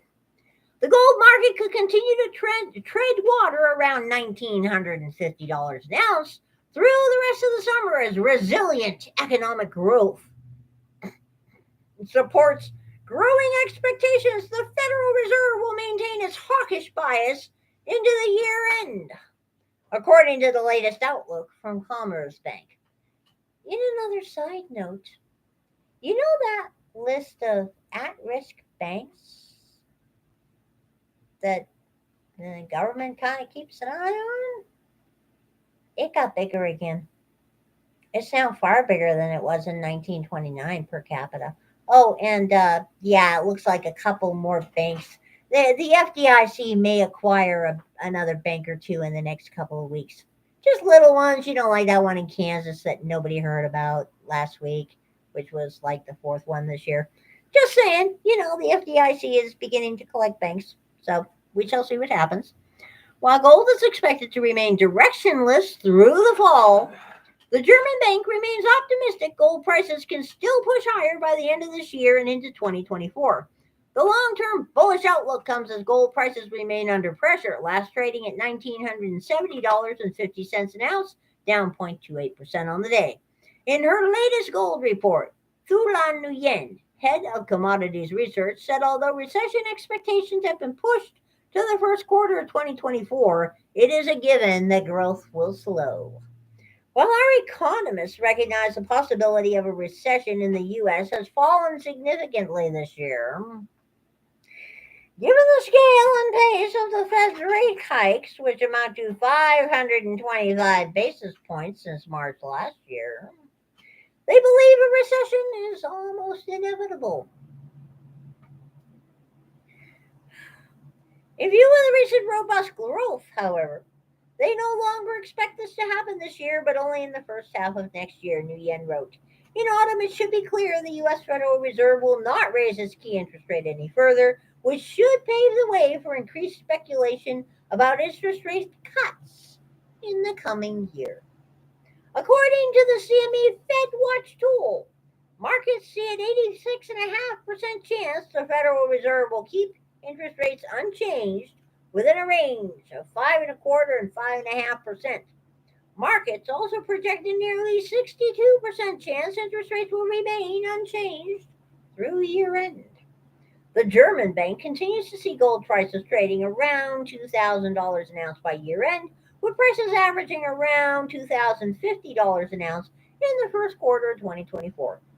Our experts expect the Fed to start cutting interest rates around the middle of the year. In this environment, the gold price should succeed in overcoming its all time high of $2,075 per troy ounce, Nguyen said. So, yeah, what we can glean from this article is once again the media is still parroting the idea that the economy is experiencing robust economic growth and there is no recession. And everything is fine. Everything's great. Everything's fantastic. It's all wonderful. Just saying. I mean, we'll find out what's going on with that sooner or later. Sooner or later, we will see what happens. Hmm. Though a person has to wonder sometimes about these people. I agree, intern.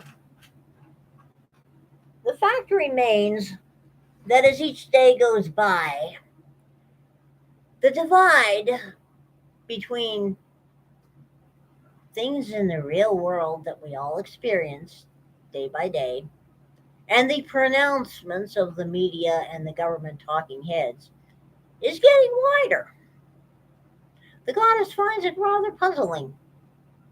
But fortunately, gold and silver are still on sale. Fortunately, now and then there are still good sales on meat that everybody should be taking advantage of.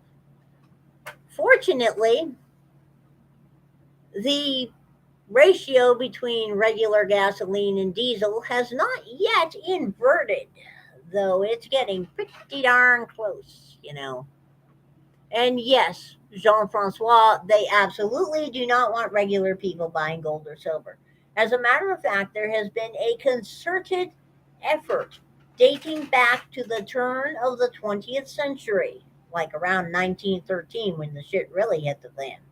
There has been a concerted effort to miseducate the average person on economics and the meaning of money versus currency and fiat currency versus gold and silver. This has been going on since the turn of the 20th century because it's far easier to get people to cheerfully buy into their own economic ruin if you have miseducated them on what economics means in the first place, as has been done to all of us in the world here. Mm-hmm. And yes, Jean Francois, they do. The World Bank finances many, many things that relate to real money while they shout fiat currency off on the rest of us. It is quite bizarre and unaccountable to see. And yes, Honey Bunny, transacting outside the system is really a good idea.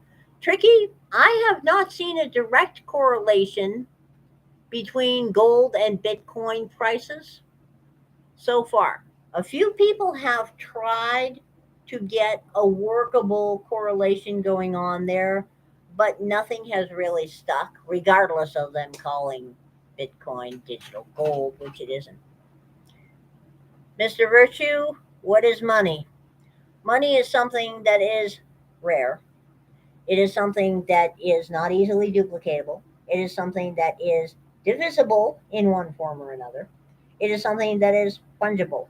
It is something that is not necessarily consumable. This is why, even though some cultures try using wheat and other foodstuffs as currency, there's a functional difference between currency and money. Gold and silver are money.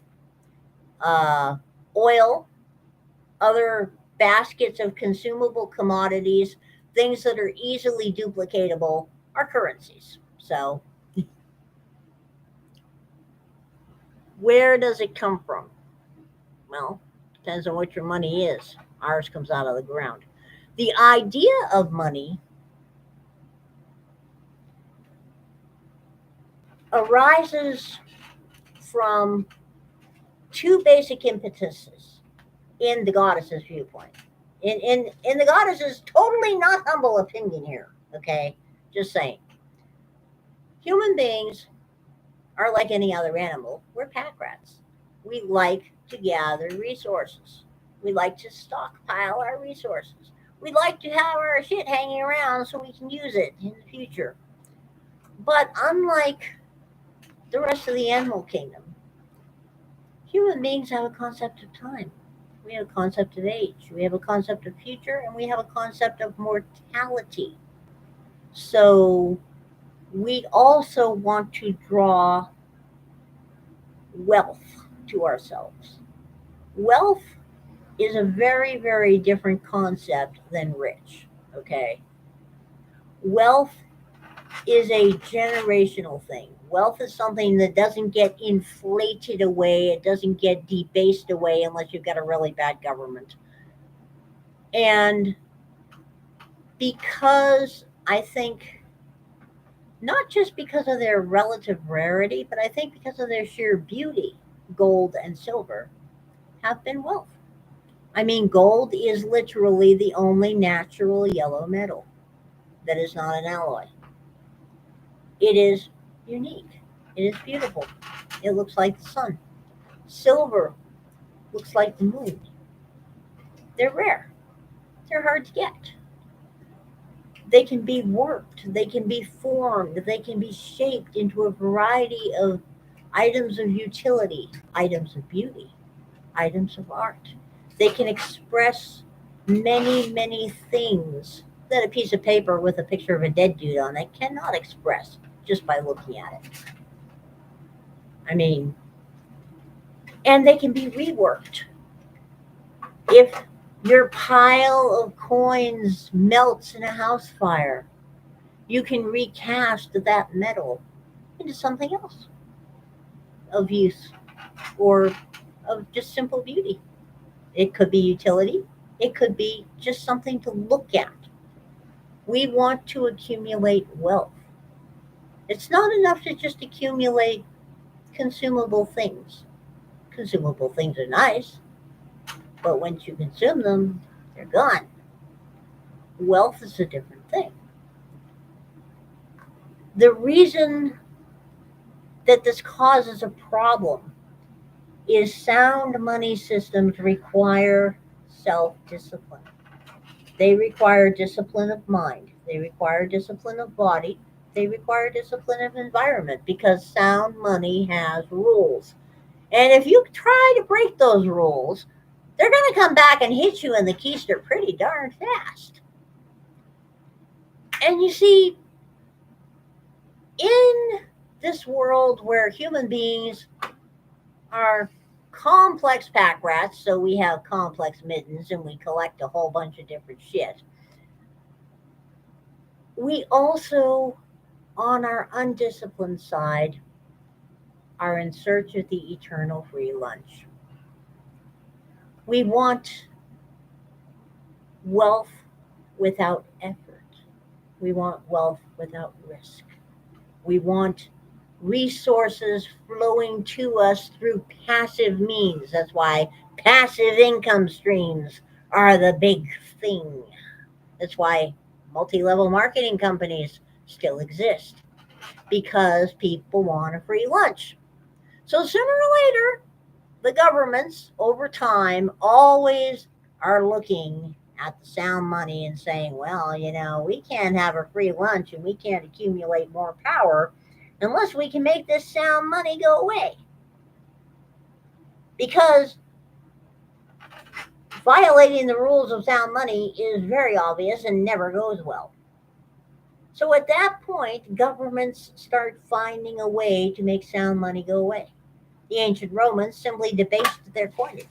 They started adding more and more lead, more and more copper, more and more other things to their coins until at the collapse of the empire, their coins didn't have scrap for precious metal in them.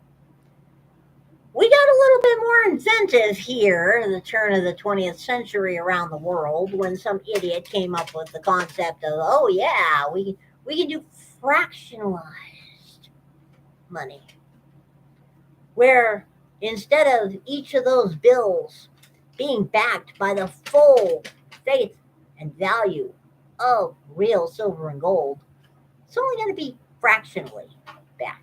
So we can create a whole lot more bills and people will still trust it. And then they move to the next step as inevitably as dawn follows night. They moved to the next step and said, well, we don't really need to keep them backed by anything. We can back them by the full faith and credit of the government. The problem with this is a Federal Reserve note is not money. It's not even technically currency. It is a debt instrument. A note is a debt instrument. So long about the time we stopped backing our fiat with anything, it started getting backed with the full faith and credit and assets of the United States as a nation because it is a debt instrument.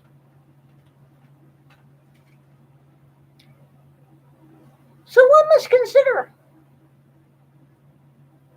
does our federal government own $32 trillion worth of anything? Just saying. If our federal government decided to sell everything it owned tomorrow, every national park, every building, everything that it owned tomorrow, right down to the last bicycle at the post office for gold and silver, do you think they'd get $32 trillion? And if they decided to sell it for fiat currency, whose money would we be taking? Would we be taking $32 trillion in yuan from Panda Land when their money ain't backed by anything either? Would we be taking $32 trillion in rubles from Mad Vlad the Invader when his money, well, is beginning to be backed by fractionalized gold? Yeah. The whole world is running on a mountain of debt, people. All we are doing every day is trading each other's debt back and forth and making more and more debt. And the scary part is when you talk to the average person and they complain about inflation, and you point out that inflation isn't a flaw. According to the federal government, inflation is a feature expected, encouraged, and absolutely known about. They don't understand you because they don't understand money. Just saying. Cryptocurrencies are not money. They're a currency. Fiat currency is not money. It's a currency. And furthermore, it's a debt instrument, which is the worst kind of currency you can have anyway, unless you also are looking at rehypothecated and stuff like that. Gold and silver are money. And someday, when all this crashes again, as it has many times in the last 6,000 years, people will once again wake up, smell the coffee, and go back to sound money. Meanwhile, gold and silver are still on sale. And as a matter of fact, 40% Kennedy half dollars in my neck of the woods are still on sale for melt value because they are the silver-headed stepchildren of coinage. So go buy your gold, go buy your silver, and remember, if you don't hold it, you don't own it. Bye-bye.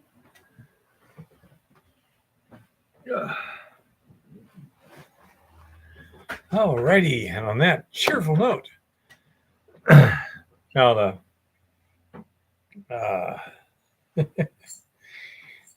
it's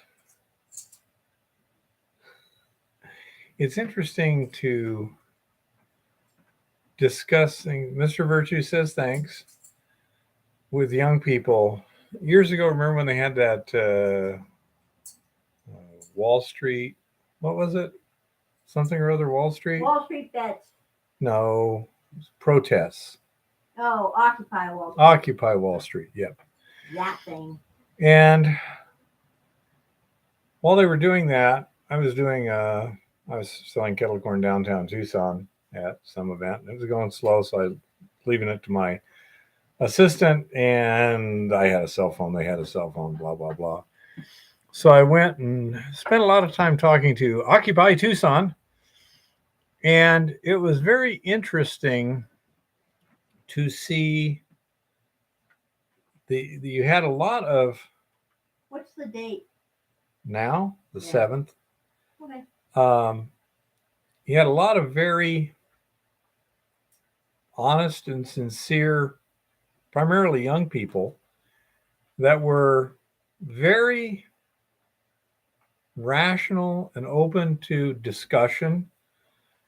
But there was a few older people there that were mean and didn't want discussion or anything like that. I found it quite interesting. You get a few, I'd call them organizers now. But the young people, if you simply educated them, they were perfectly willing to say, "Oh, yeah, that makes sense." And Tricky says, "Bye." Kiss the babies, Tricky. Kiss the babies. You heard it. And so the problem, as I see it, isn't necessarily with the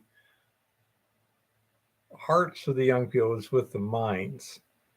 If we can just teach them certain things work, certain things don't work, and give them a little time. My youngest daughter was kind of far left when she was younger. As she's getting older, reality is whacking over the head with the ugly stick and saying, "Hey, get your head on straight."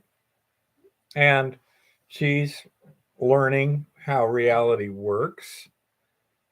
And as such, things can get better.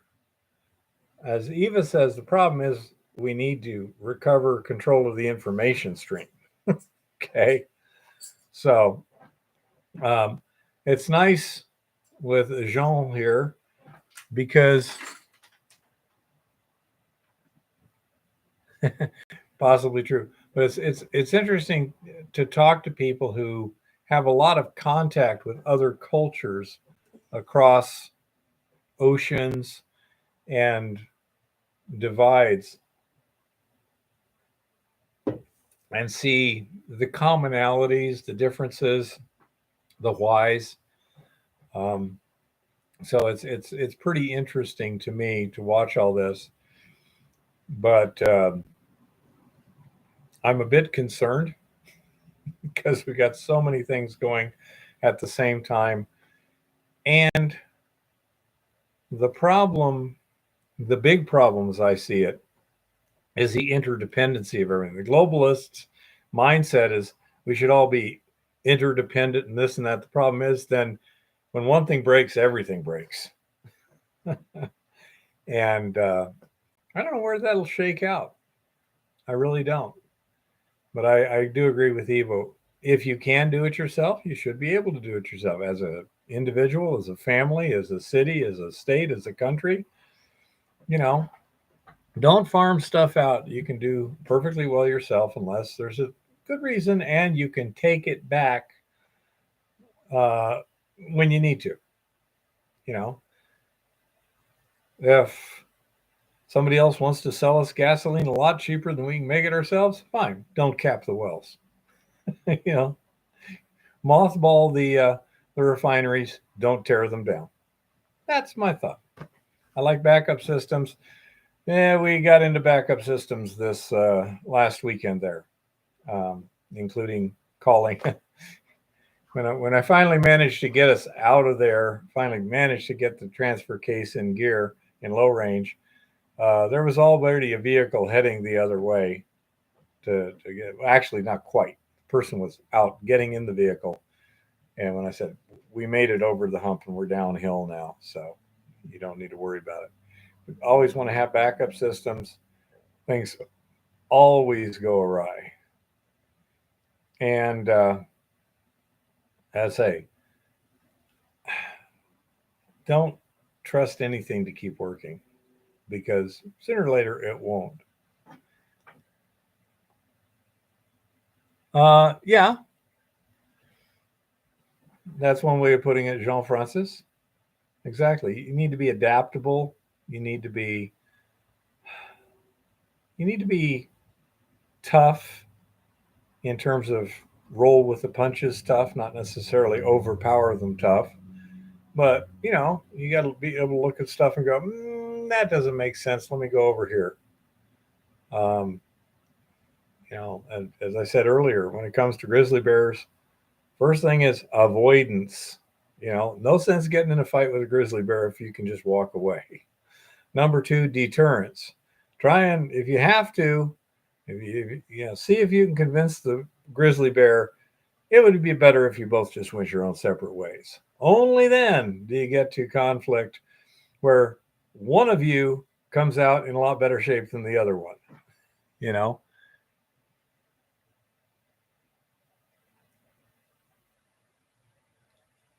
hmm. But yeah, that's a good way of putting it. Anti-fragile. I look at it as resilient. So that's what we're looking at. Um, with the respect of, um, say, the mining, we got a busy couple weeks here. Well, we've had a busy couple weeks. This is hopefully it'll calm down, but real quick, we're going to get more samples and stuff. So that adds into the workload. And so it's going to be a busy summer, but it is interesting. And I do like being out in the hinterlands with Eva, you know.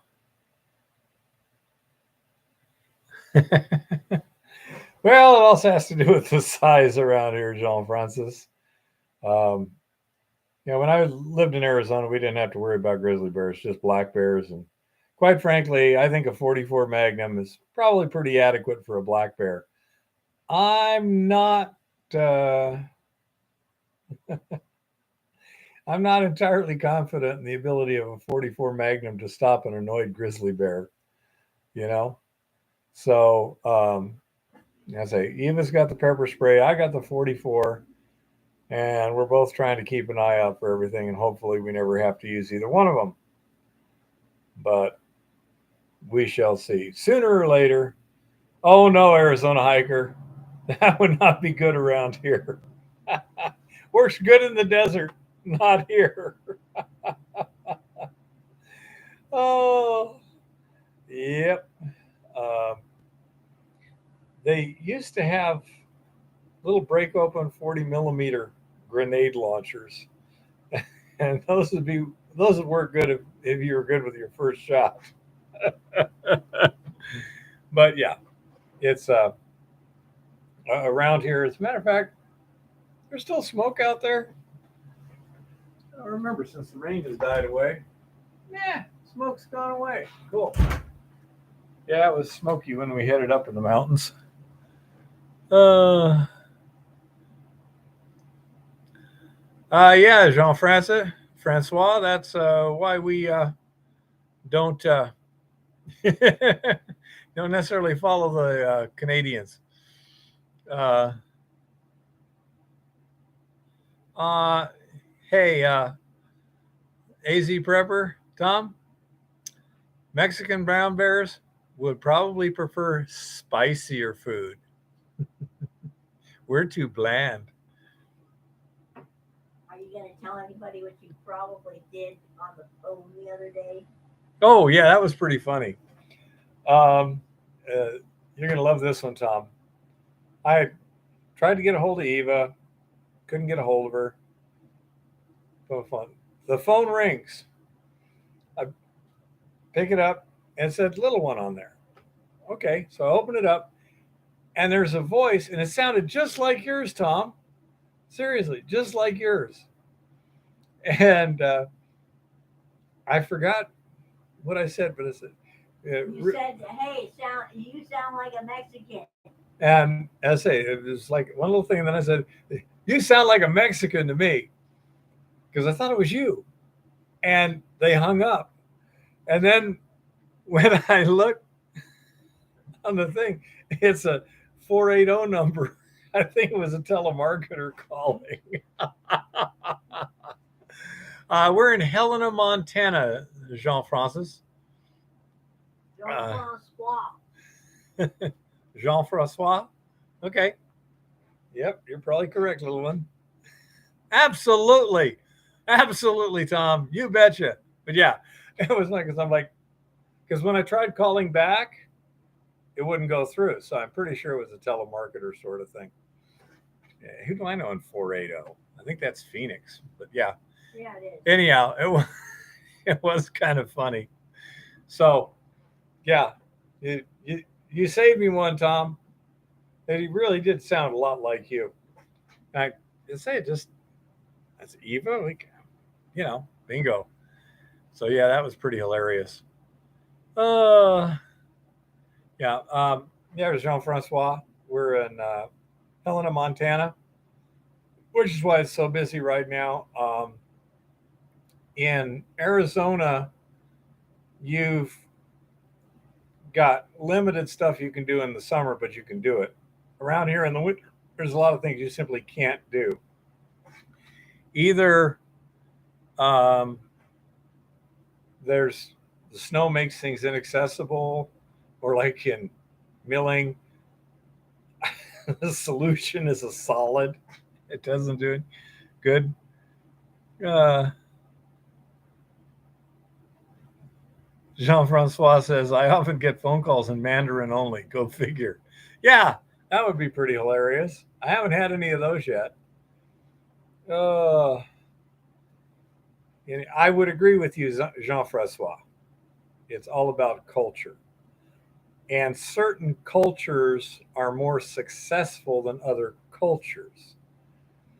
And so that's, you just look, see what works, what doesn't, go from there. That's my thought. I have no respect for people who say, this is right, when you can take a look and go, nah, that's never worked. Like communism. It's never worked in history. Marxism has always failed, usually catastrophically. You know, that would be great, Jean Francois. Yeah, I don't know what's going to happen in Canada. Okay. You have different laws up there so that, provinces can literally secede legally. Um, and you've got some serious tensions up there. So I don't know. But yeah, United States, we got serious tensions down here. I don't know what's going to go on. Exactly, Patrick. I would agree, Jean Francois. It's, for example, I don't like to say black culture. I'll say something like ghetto black culture, or hip hop black culture, or uh, high class black culture, and higher socioeconomic black culture. You know, and that's because they're different. You can go to my son-in-law, my grandkids. They're black or half black or however it is. He looks pretty black.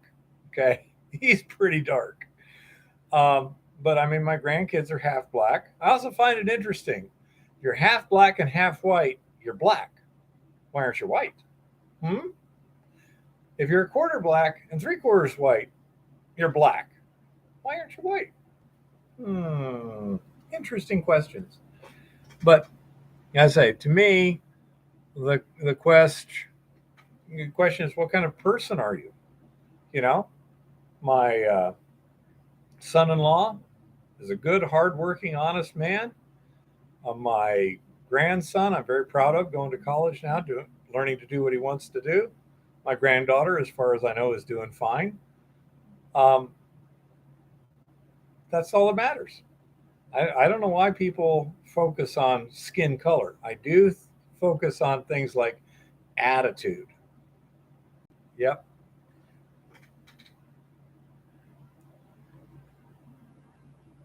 I, Jean Francois, it would serve him right. then Alberta could start getting the proper price for their energy from Eastern Canada. Yeah. Um, it's amazing how they'll be happy to take your energy and then give you the finger. Yeah. I would agree, Jean Francois. Um, it's culture class, and that's why we used to try and have a melting pot in the United States to where everyone had certain commonalities of culture that creates a stronger society. When you focus on differences and exacerbate them and aggravate them, it doesn't help anybody. But anyhow, so with respect to mining, even I have plenty to do. And as a matter of fact, tomorrow's going to be a busy day. We'll probably be, well, pretty much from the time we get. When do you want me to get you up? 9 o'clock. Well, we have to do the rooms early. Yeah, we got to get that done. Then we got to get out to Lawrence, get everything all set up. Yeah. Then the visitors are showing up, and then we got however long it takes to deal with that situation. Yeah, and then if you're up to it, after that, we can do some of the errands in places that are open late, like Walmart and Winco. Yeah. And just do the rest on Wednesday. Yeah. Yeah, it shouldn't be too hard. We got to get out to the mill and get some stuff changed too. That's interesting, Jean-Francois. So are the polls showing that in Alberta they're seriously considering seceding? And if so, what are they going to do? What are they planning on doing? Are they planning on going it alone, becoming the a country by themselves? You're going to try and link up with the United States or a couple other provinces? Do they have a plan, or just you don't really want to be here anymore? It's like, I'm tired of this relationship, but I haven't figured out where I want to go from here. Thank you, Jean Francois. But yeah, it's one thing to say, got it. I'm not happy in this relationship. The question is, well, what kind of relationship do you want, and with who? I don't know. But they don't have any seacoasts, so that creates some challenges. If it was like British Columbia, but of course they're the left coast of Canada, so they wouldn't want to secede. But Yukon might. They've got some seacoast, plus they're next to Alaska. Northwest Territories, same sort of thing. I don't know. That's a very difficult and complex question, but it would sure shake up the system. And I'm concerned there's going to be a lot of system shaking up going on here shortly. So,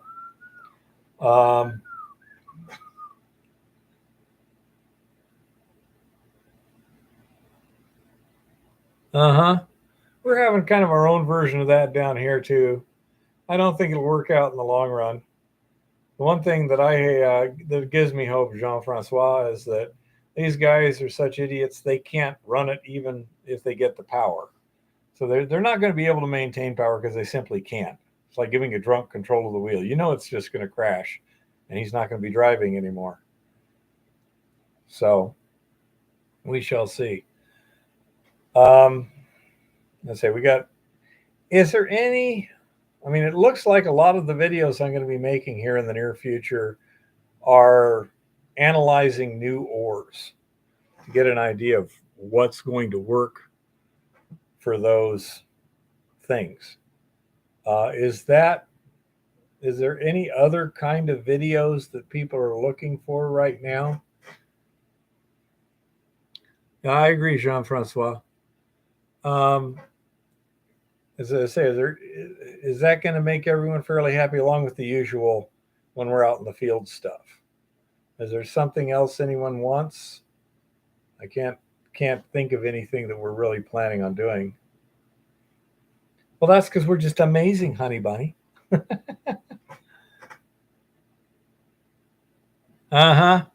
Big surprise, huh, Jean-Francois? But it was fun up this weekend because usually when we're in the field, it's a grind. You know, it's just making ore, this, that, or that. This weekend we were exploring and kind of having fun, going into the forest primeval and like that. Well, I don't have a video for that one, Tricky. Okay. I'm going to be doing a lot of that, Jean-Francois.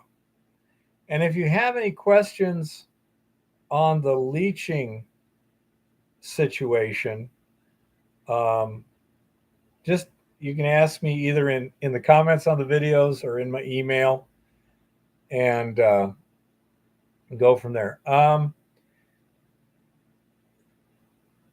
We did some XRF on our resin, benchtop XRF, and it was pretty good for that. The problem with XRF with respect to gold is valuable in such small quantities that the signal to noise ratio sucks. And it's difficult to get reliable numbers on the gold side. Because when you're looking, I mean, 1 ounce to a ton, which is pretty good stuff. It's like 1 part in 44,000. It's 34 parts per million. So you're getting pretty dilute, and you got other stuff in there that's pushing a lot of stuff out. Okay, Jean-Francois.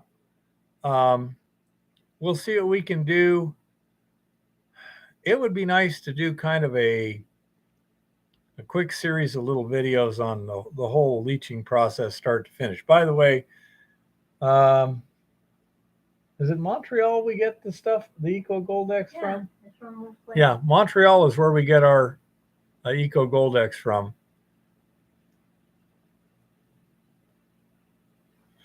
Yeah, it's where another thing that's weird is we get we get a lot of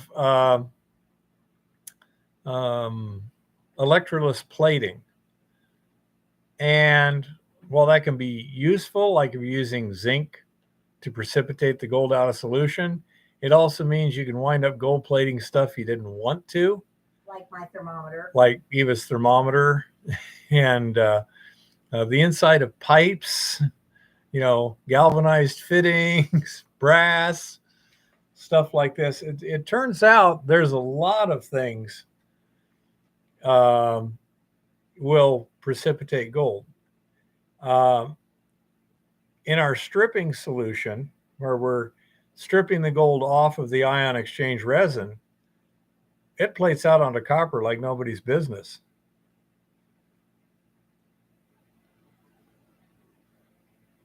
Sounds cool, Tricky. You take care. Hug those kids. Stay safe. That can easily happen, Jean-Francois. Are you familiar with the nugget effect? If you're not familiar with it, I'll explain it real quickly. That's a lot. That's a lot, Jean-Francois. Sweet. Eva is jealous. She doesn't know she's jealous, but she's jealous. I want one. A guy once gave me a lab of gold refining. I want one. She wants one. Anyhow, are you familiar with the nugget effect? The basic principle behind it, Jean-Francois. It's an important thing in gold mining. Okay.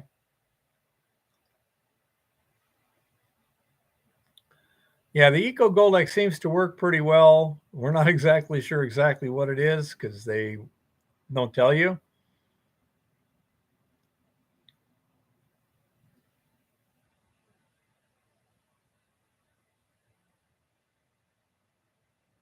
Yeah, exactly, Jean-Francois. It can cause all kinds of issues. One time I drilled a 100-foot hole because the results on two other holes um, were out of, like, the top 6 of one hole and the bottom 4 of another hole were all high grade, where everything else was waste. The geology hadn't changed. Nothing seemed to change except high grade and high grade. The boss was suspicious that it was exactly 10 samples. They were probably done in sequence. And he thought, I bet you the equipment got out of calibration. They ran 10 samples and then, they got to the normal calibration run, recalibrate it, and didn't bother to go back,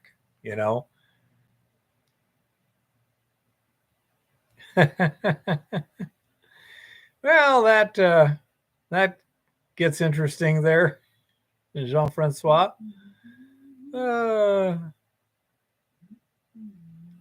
So anyhow, so they just had me drill a hole right between them, and sure enough, came back crap. So we just that was a lab error. But say these are the sort of things that can happen for a variety of reasons. But always have your little doubter turned on. Does that look right? Something look off here. And if it looks funny, double check. A lot of times you can double check fairly simply, like just rerun a sample or whatever. But when in doubt, check it out. That so many people, wow, that's the result I want to see. It's like, yeah, but is that the result you expected to see? And even then, if you expect to see stuff and you see it, is there something there that makes that odd? Yeah, exactly, Jean-Francois.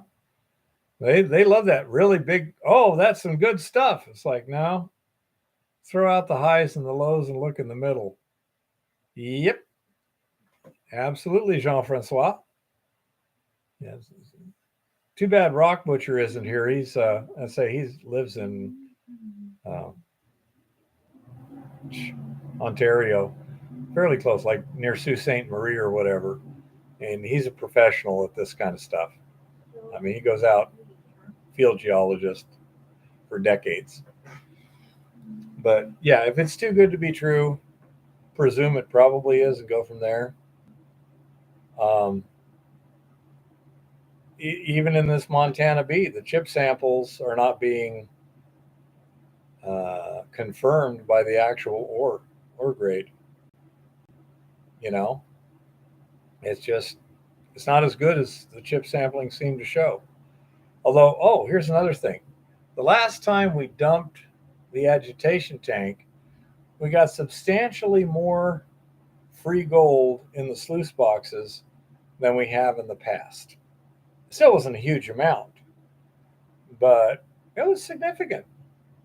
It was a significant increase in the 200 to 50 mesh gold that we found in the sluice box.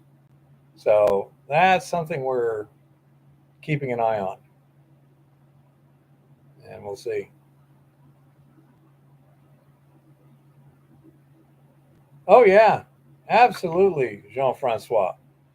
A big big drilling campaign costs big dollars. That's why only big companies can do big projects. However, if you can start, first of all, in your situation, you've had thousands upon thousands of um, people who are hungry, literally looking to find gold to feed their families, that have found these various areas. They're motivated, they're experienced, many of them are skilled. So they've done the surface exploration probably pretty well at this point. That would be my assumption. You may not know what's under the ground, but you know where it is on the surface. And that would give you places if you wanted to go deeper to start drilling. But I would start with just going out there, getting some improved milling technologies, and then buying tailings or buying raw ore.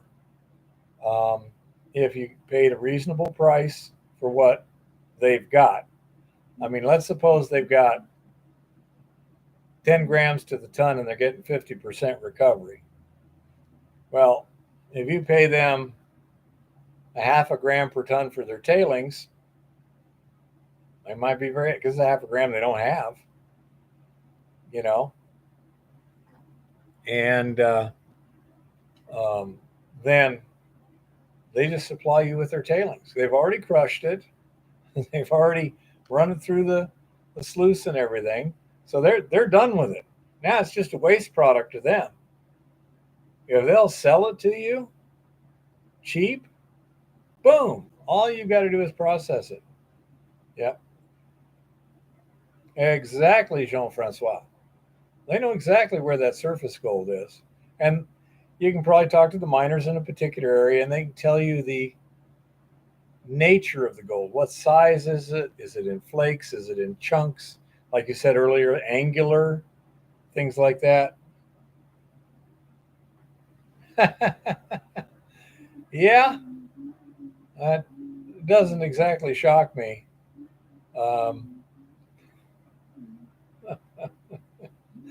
we once had a situation where we were looking at some gold mines in Mexico, and Mexico has at the time this weird thing where you could not ship gold out of the country, but you could ship concentrates. They didn't have a specification how concentrated. So, you know, that sounds about right, Jean-Francois. You take care, honey bunny. Get some rest. Oh, but yeah, as it's funny how bureaucrats think that just because they make a rule, people won't seem to find a way around it or ignore it. It's amazing. Uh, but such is life. Um, go ahead and I say that's what I would be looking to do. Set up a custom milling thing, and it could be portable. Okay.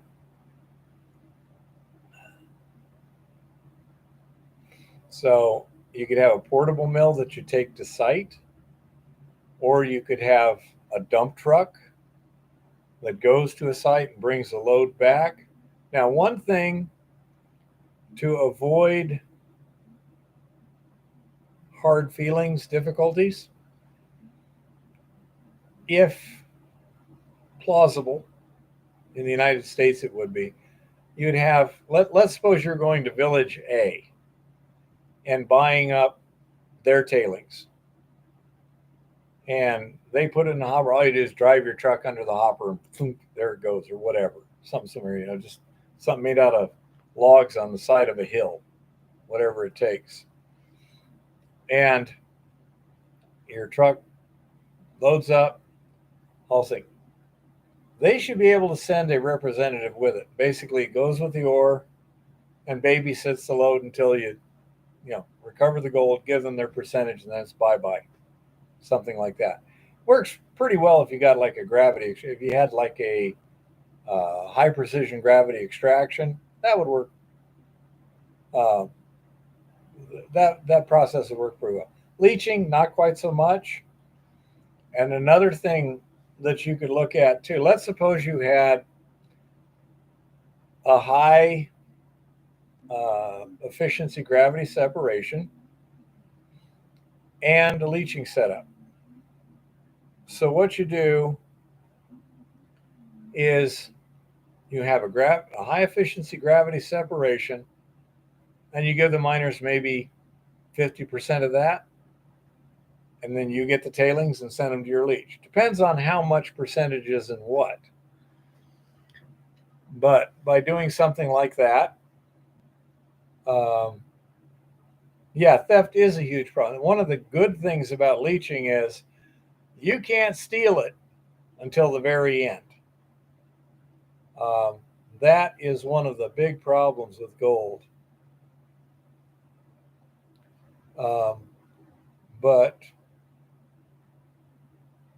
one of the nice things about leaching is they're not going to steal solution. Depending upon the kind of resin or carbon or whatever you're using, it's now pretty confined in something. And then if you've got a stripping circuit, whether you're using resin or carbon, you're going to have a stripping circuit. That's where the security is. That you can really tightly secure because only one or two people has any access. You're probably going to have two just so that if somebody's sick, the other one can do the job. Exactly, Jean-Francois. And say you might be able to buy that to them for X number of X number of dollars a ton, or rubles or whatever is trading at that time. And that, I say, that is a factor. Now, in case you didn't notice it, because we have some coarser gold in this material that we're using, we did a test and we found out that if you just put 100 mesh gold in a beaker with the Eco Gold X, it'll dissolve in about 10 days. Okay. Obviously, in a real leaching situation, you're not going to get that good at contact, blah, blah, blah. But that's, an interesting piece. But this is why a gravity separation first makes sense. Well,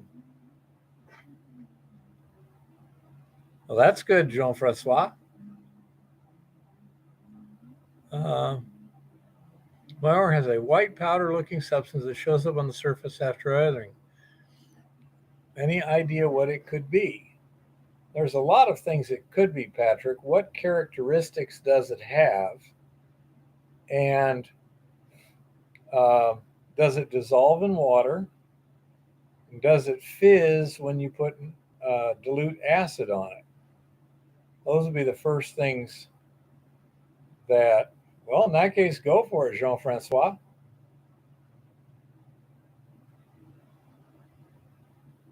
Makes sense to me. When you're in the field, you want reliability and spare parts. Those were the first tests I'd do, Patrick. Does it dissolve in water? If so, it's probably just some kind of salt. If it doesn't like to dissolve too much in water, but it will fizz with acid, it's probably a carbonate, like limestone or dolomite or something like that. Does it have an odor? He didn't say anything about it.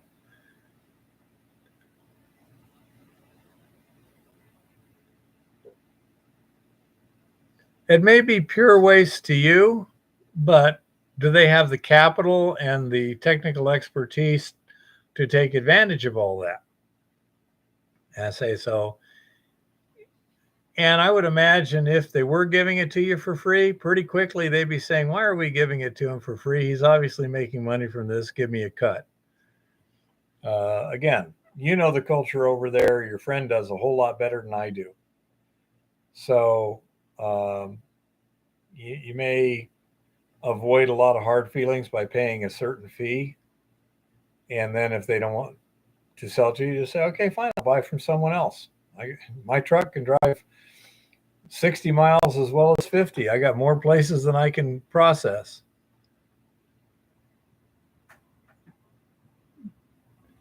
Yeah, if you don't have good recovery, you're wasting money. You've already mined it. You've already thrown it into a processing facility. You're already grinding it or doing something to it to break it up and then doing something else. So if you can add an extra step and get a lot more recovery, and that extra step is not terribly expensive, yeah, that's the way to go. You know, say it's interesting. I say different cultures behave radically differently. Um, one time I was on a field trip in Mexico, and we looked at an underground mine. It was an underground placer and about 100 feet, desert. And we took a look at this. And now this is in the middle of nowhere. It's an old mining town. There was like 10, 20 residents at the time, something like that. I don't know. Very, very small. And um, the people there, it seemed to me like there was 2 adult males, 1 adult female, no children. Okay. And 1 adult male was obviously the boss, landowner, whatever. The other guy was obviously the helper, whatever. And the female was married to the older male. She was like 18 or 19. He was like 60. But anyhow, when we were done mining stuff and everything, they asked us if we wanted to eat lunch. We wanted to have lunch. Of course, we said sure. And so we had chicken and beans and tortillas and this and that and the other. And then my buddy, who had grown up in the area, the general area, said, "Hey Keith, you got any food in the truck there?" And you're correct, Jean-Francois. That may be where you add the value added there. So anyway, I said, "Jimmy, why?" And he goes, "Well, they killed a chicken for lunch for us." He says, "Now that chicken is a lot for these people. They may kill 1 chicken a week, and they make it last. So this is a significant drain on their resources." He says, "But if we were to offer them money in exchange, that would be an insult to their hospitality." He says, "On the other hand, we could exchange gifts." So he went out to the truck and he's looking. We had something we call a munchie bag. It's the same sack that I have my climbing gear in now, little one. But anyhow, so we went through there and he's looking. He goes, "Ooh, cinnamon graham crackers. They can't get this here. And canned peaches. They can't get this here." And he went through and came up with, I don't know, about 4 items like canned peaches, cinnamon graham crackers, that kind of stuff. And he exchanged that. He gave that to them as a gift for their hospitality and stuff. They made out a net positive on the calories. They got food that they couldn't even get, to say nothing of a Ford there. And everyone was happy. Now, it cost me, I don't know, $10, $12 in groceries.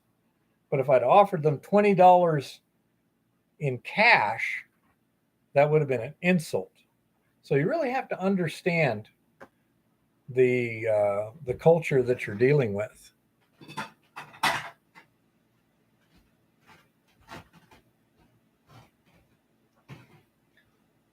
I would hope they would expect to gain from the operation. And that's exactly what I mean, Jean-Francois, is that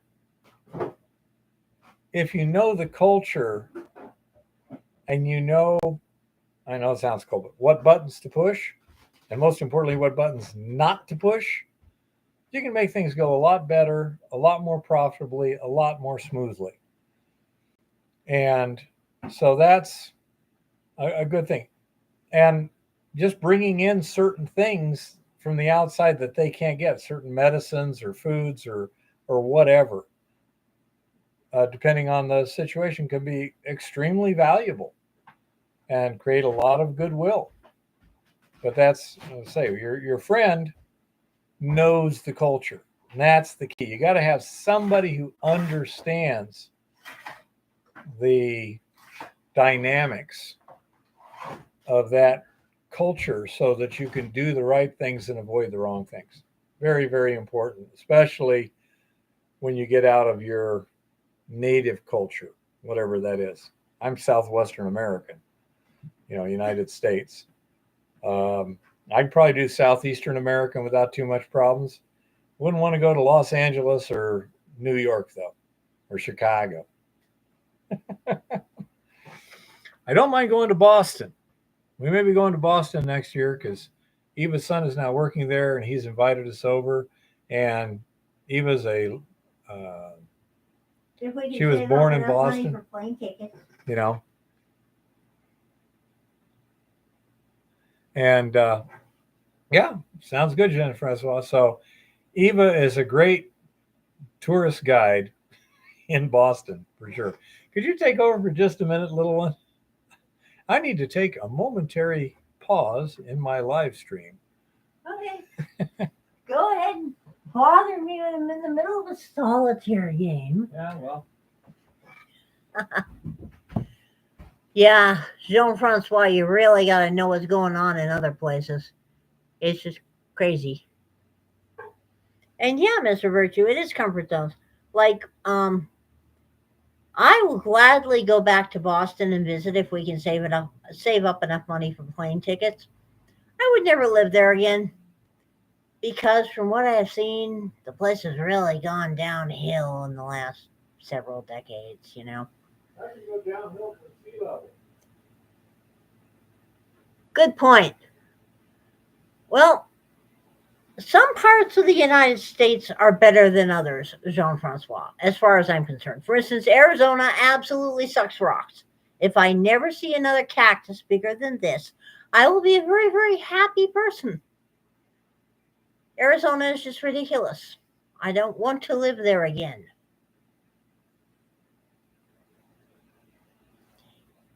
Eve makes no difference to me. As a matter of fact, it was my grandmother's name, and her family came originally from Montreal.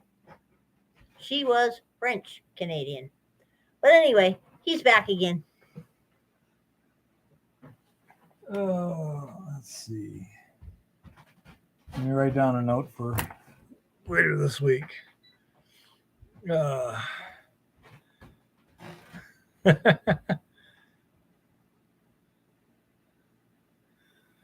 Could be Jean-Francois.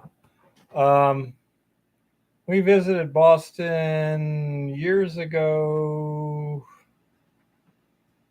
I think prior to 2010. I don't know. It's easy to tell. It's when the Boston won the World Series against the Yankees.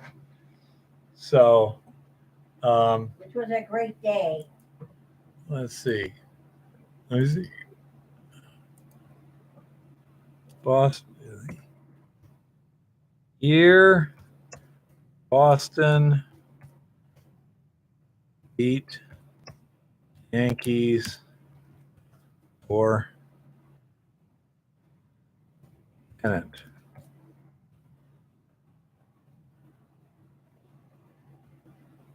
Boston beat the year. Come on, why not?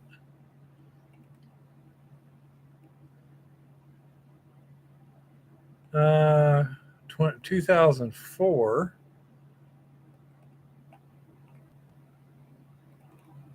No, it had to be before 2004. I didn't know you in 2004. We met in 2005. Yeah, it just lists years Boston won pennant.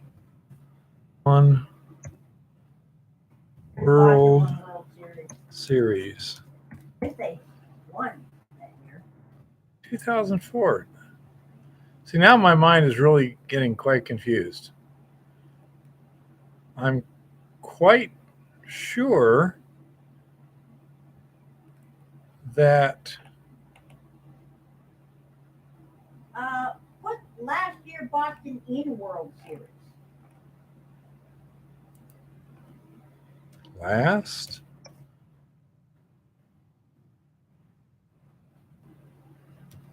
strong because they may not have won the pennant that year. They might have just been Huh. List of World Series champions.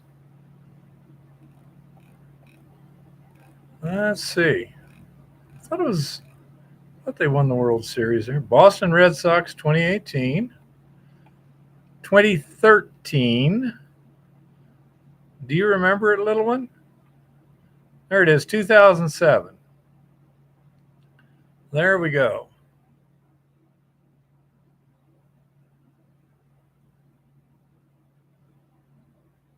Against the Colorado Rockies.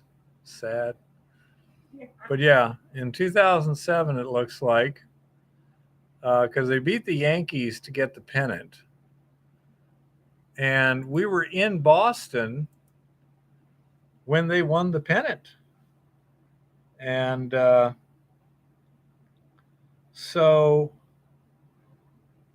it was, first of all, Boston has a lot of history, a lot of museums, things like that. I had a native. She knew where it was safe to take the subway, where it wasn't safe to take the subway, where everything was, what subway station to get off on, everything. Fantastic. A local guide there. And we saw a number of things. But I mean, we watched the Boston Red Sox beat the Yankees for the pennant while sitting at a table in Tommy Doyle's Irish pub on Harvard Square, eating bangers and mash. And you just don't get much more cliche than that. Okay. Unless you happen to be sitting in Fenway Park on the Green Monster at the time.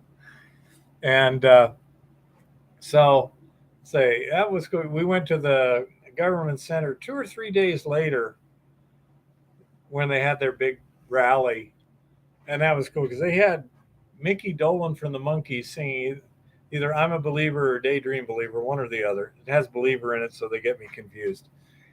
And even I were dancing, and then somebody taps me on the shoulder and points and says, "You're on the jumbotron." But it was a really interesting and fun trip. But I wouldn't want to live there, not at all. I like living here in Helena. Winters can get cold, but not not unbearably so. Even I mean, it got to 35 below this year, and so it has been cold, but it usually doesn't stay there much longer. And you just stay inside when at all possible. That night, one of the pipes broke here at the motel, and so 1:30 in the morning, I was fixing plumbing. That was an interesting situation. I'm glad I was able to get to it from the inside. I don't know what would have happened if I'd had to do it from the outside, but I was able to basically fabricable a plug basically and get that line plugged off. It wasn't a critical line that went anywhere. It was just kind of stubbed, and that's how come it froze. But once it froze and cracked, water was squirting everywhere. So yeah, it can get cold here. What's annoying to me is how long in the spring you got to wait to do stuff. It's like, well, the weather's been decent for a while. Yeah, they don't open the roads till to the back country until May 15th. Well, that sucks. Yeah, it does, but oh well. But yeah, I like the scenery. It's small town. This is Helena's about the size of Yuma when I moved into it in '68, I think it was. And there's more fishing here than there was in Yuma. Um, there's a lot better rabbit hunting in Yuma, I think, but I haven't done too much hunting here. Um, I'd like to go goose hunting sometime. A goose is a big enough bird that you shoot one, that was worth the gas. You shoot a dove, you shoot 10 doves, and it's like pile up the breasts. They're this big. You know, there's a let's see, that's about the size of 10 dove breasts piled together. It's like, well, we're not doing it for the calories, that's for sure.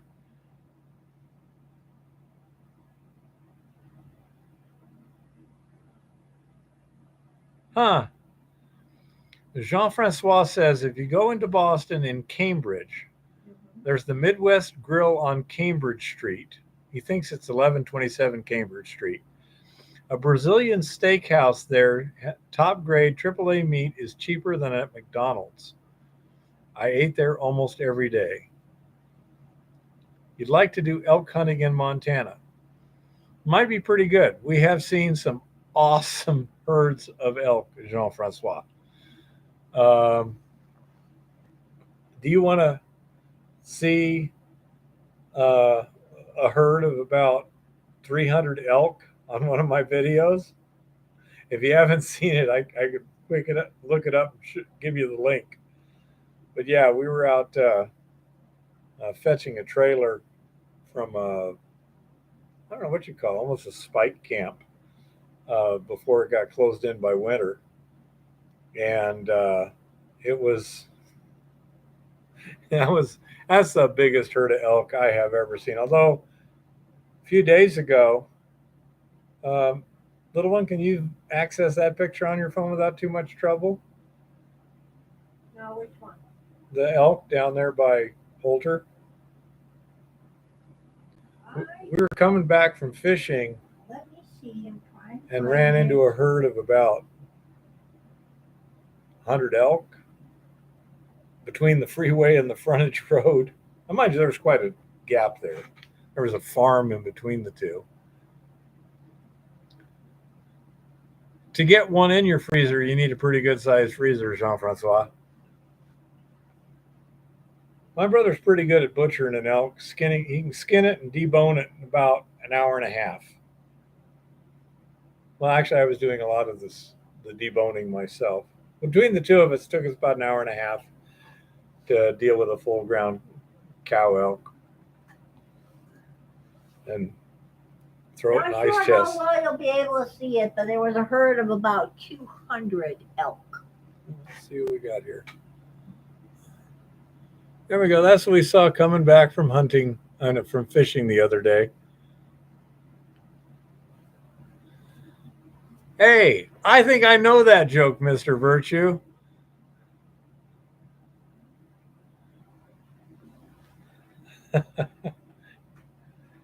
Yep. So anyhow, we have big elk up here too. Yeah, a skeleton we found was pretty darn good. Had loads of deer.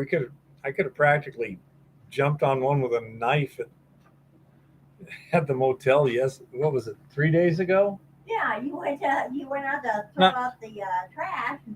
Yeah. Yeah. Yeah, Jean-Francois. Eva has a story about a bull moose that demolished the buttercup yellow Camaro she was riding in a few moments before they they unassed the vehicle and got out of it. Was that your cousin that was driving?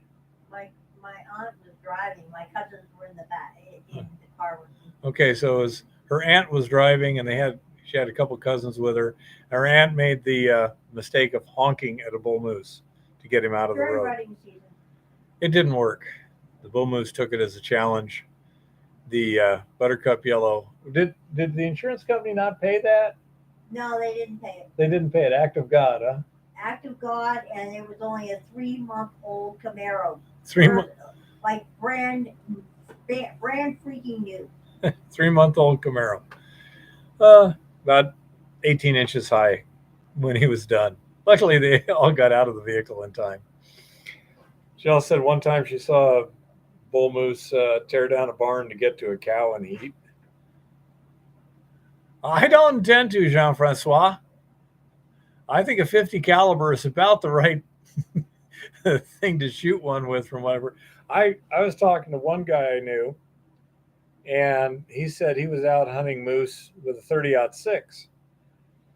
And it was in kind of light brush country or whatever. And so he was like 50 yards from this moose. And when it was looking the other way, he just kind of popped up over the bush and put one in its chest cavity and hunkered back down again. They said it was just mad. It was looking around trying to find who'd done that.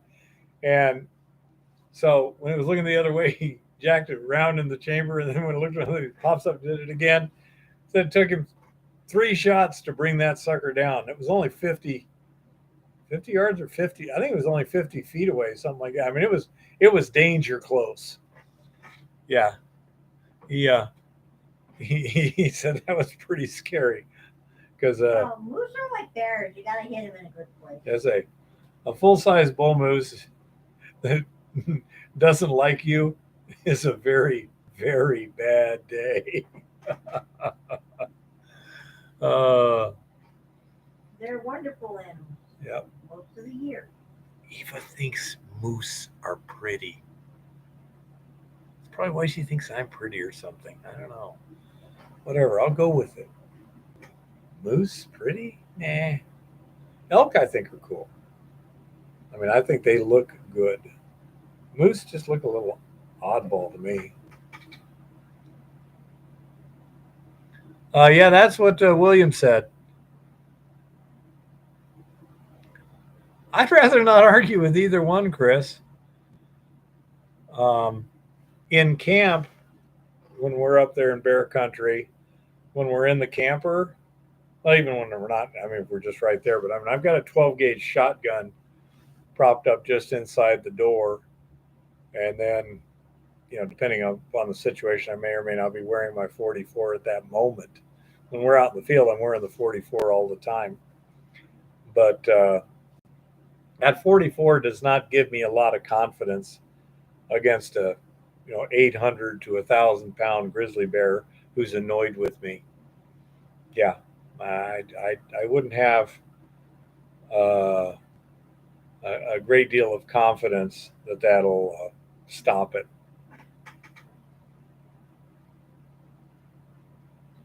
Jeff says, my mom said even a cow moose thinks its calf is beautiful as she was looking at him.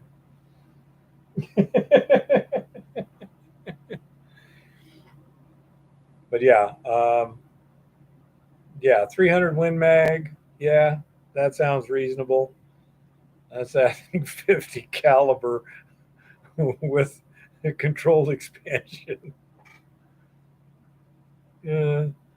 So, but 12 gauge slug will put down almost anything. It's got enormous shock. So that's if I had to choose one or the other. Now the nice thing about my camper too is it's all 1.5 inch square tubing, all welded together at a maximum of 2 foot centers. Whenever I had to, get an oddball thing from that, I shrunk it down a little bit. And it's covered by 050 aluminum sheath. So it's going to take a bear quite a while to open that can. If I'm there, he's going to have a lot more trouble opening it up against, with the hot lead too. But hopefully it never comes to that.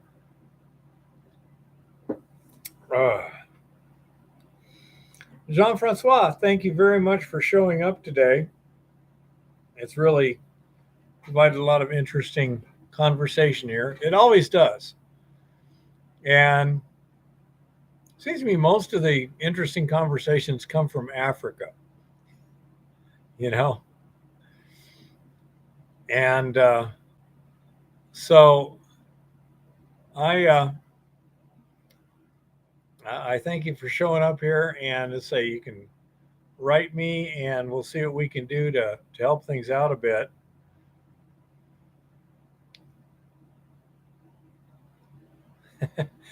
Well, what I've seen is those professional hunters in Africa are using like 500 Nito Express side by sides. It's like shooting a 12 gauge slug in terms of the weight of the projectile, but it's traveling a whole lot faster. Well, thank you, Jean-Francois. We do live streams every Monday at 6 o'clock Montana time. And as you notice, the people around here like solving problems for people. So, as I show up anytime you got a problem or a question or whatever. And don't hesitate to email if you need something. Yeah, and I say you can email and we'll see what we can do to help you out. Does anyone else have anything, any other subjects to bring up? And before I call it a night, we got a long day tomorrow and a long week. So maybe by next week we can get a little bit more slack, but this week is just packed. Yeah, exactly, Jean-Francois. Yeah, those PHs have a tough job.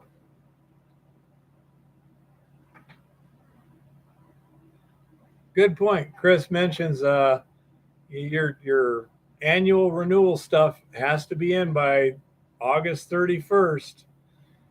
When in doubt, do it personally. You know, I personally just like to go down to the BLM office and do it, but that can be a little difficult depending on where you are.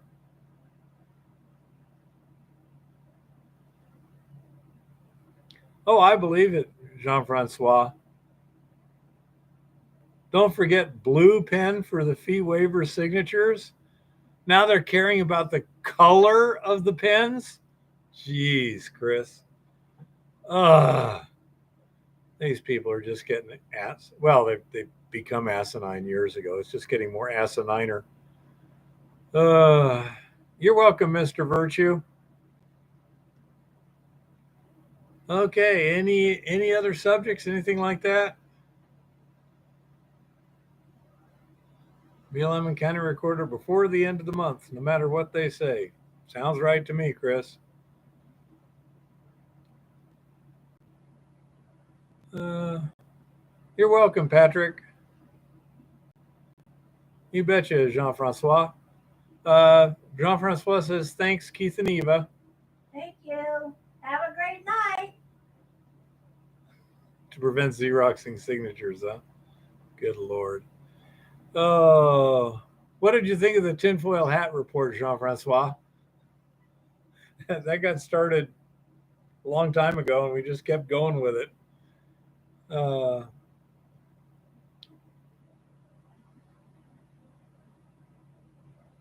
my goodness. Waiting for Jean-Francois' answer.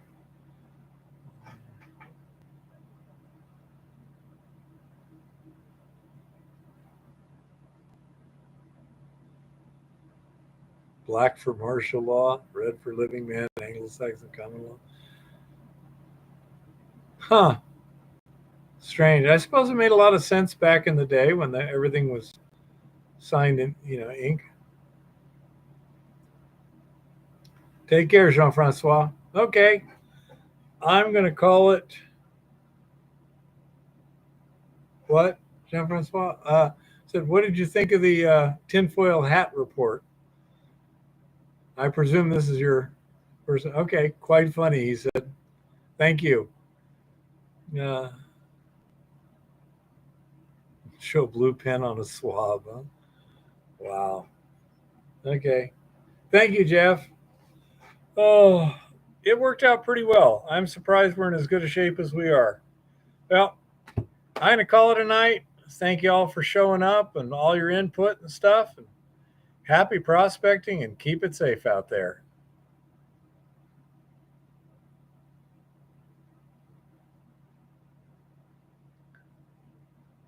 Oh, I don't know, Jean-Francois.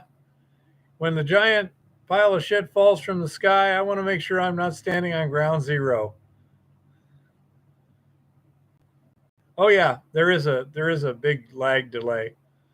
Absolutely, I'm aware of that. Take care, happy prospecting, and keep it safe out there.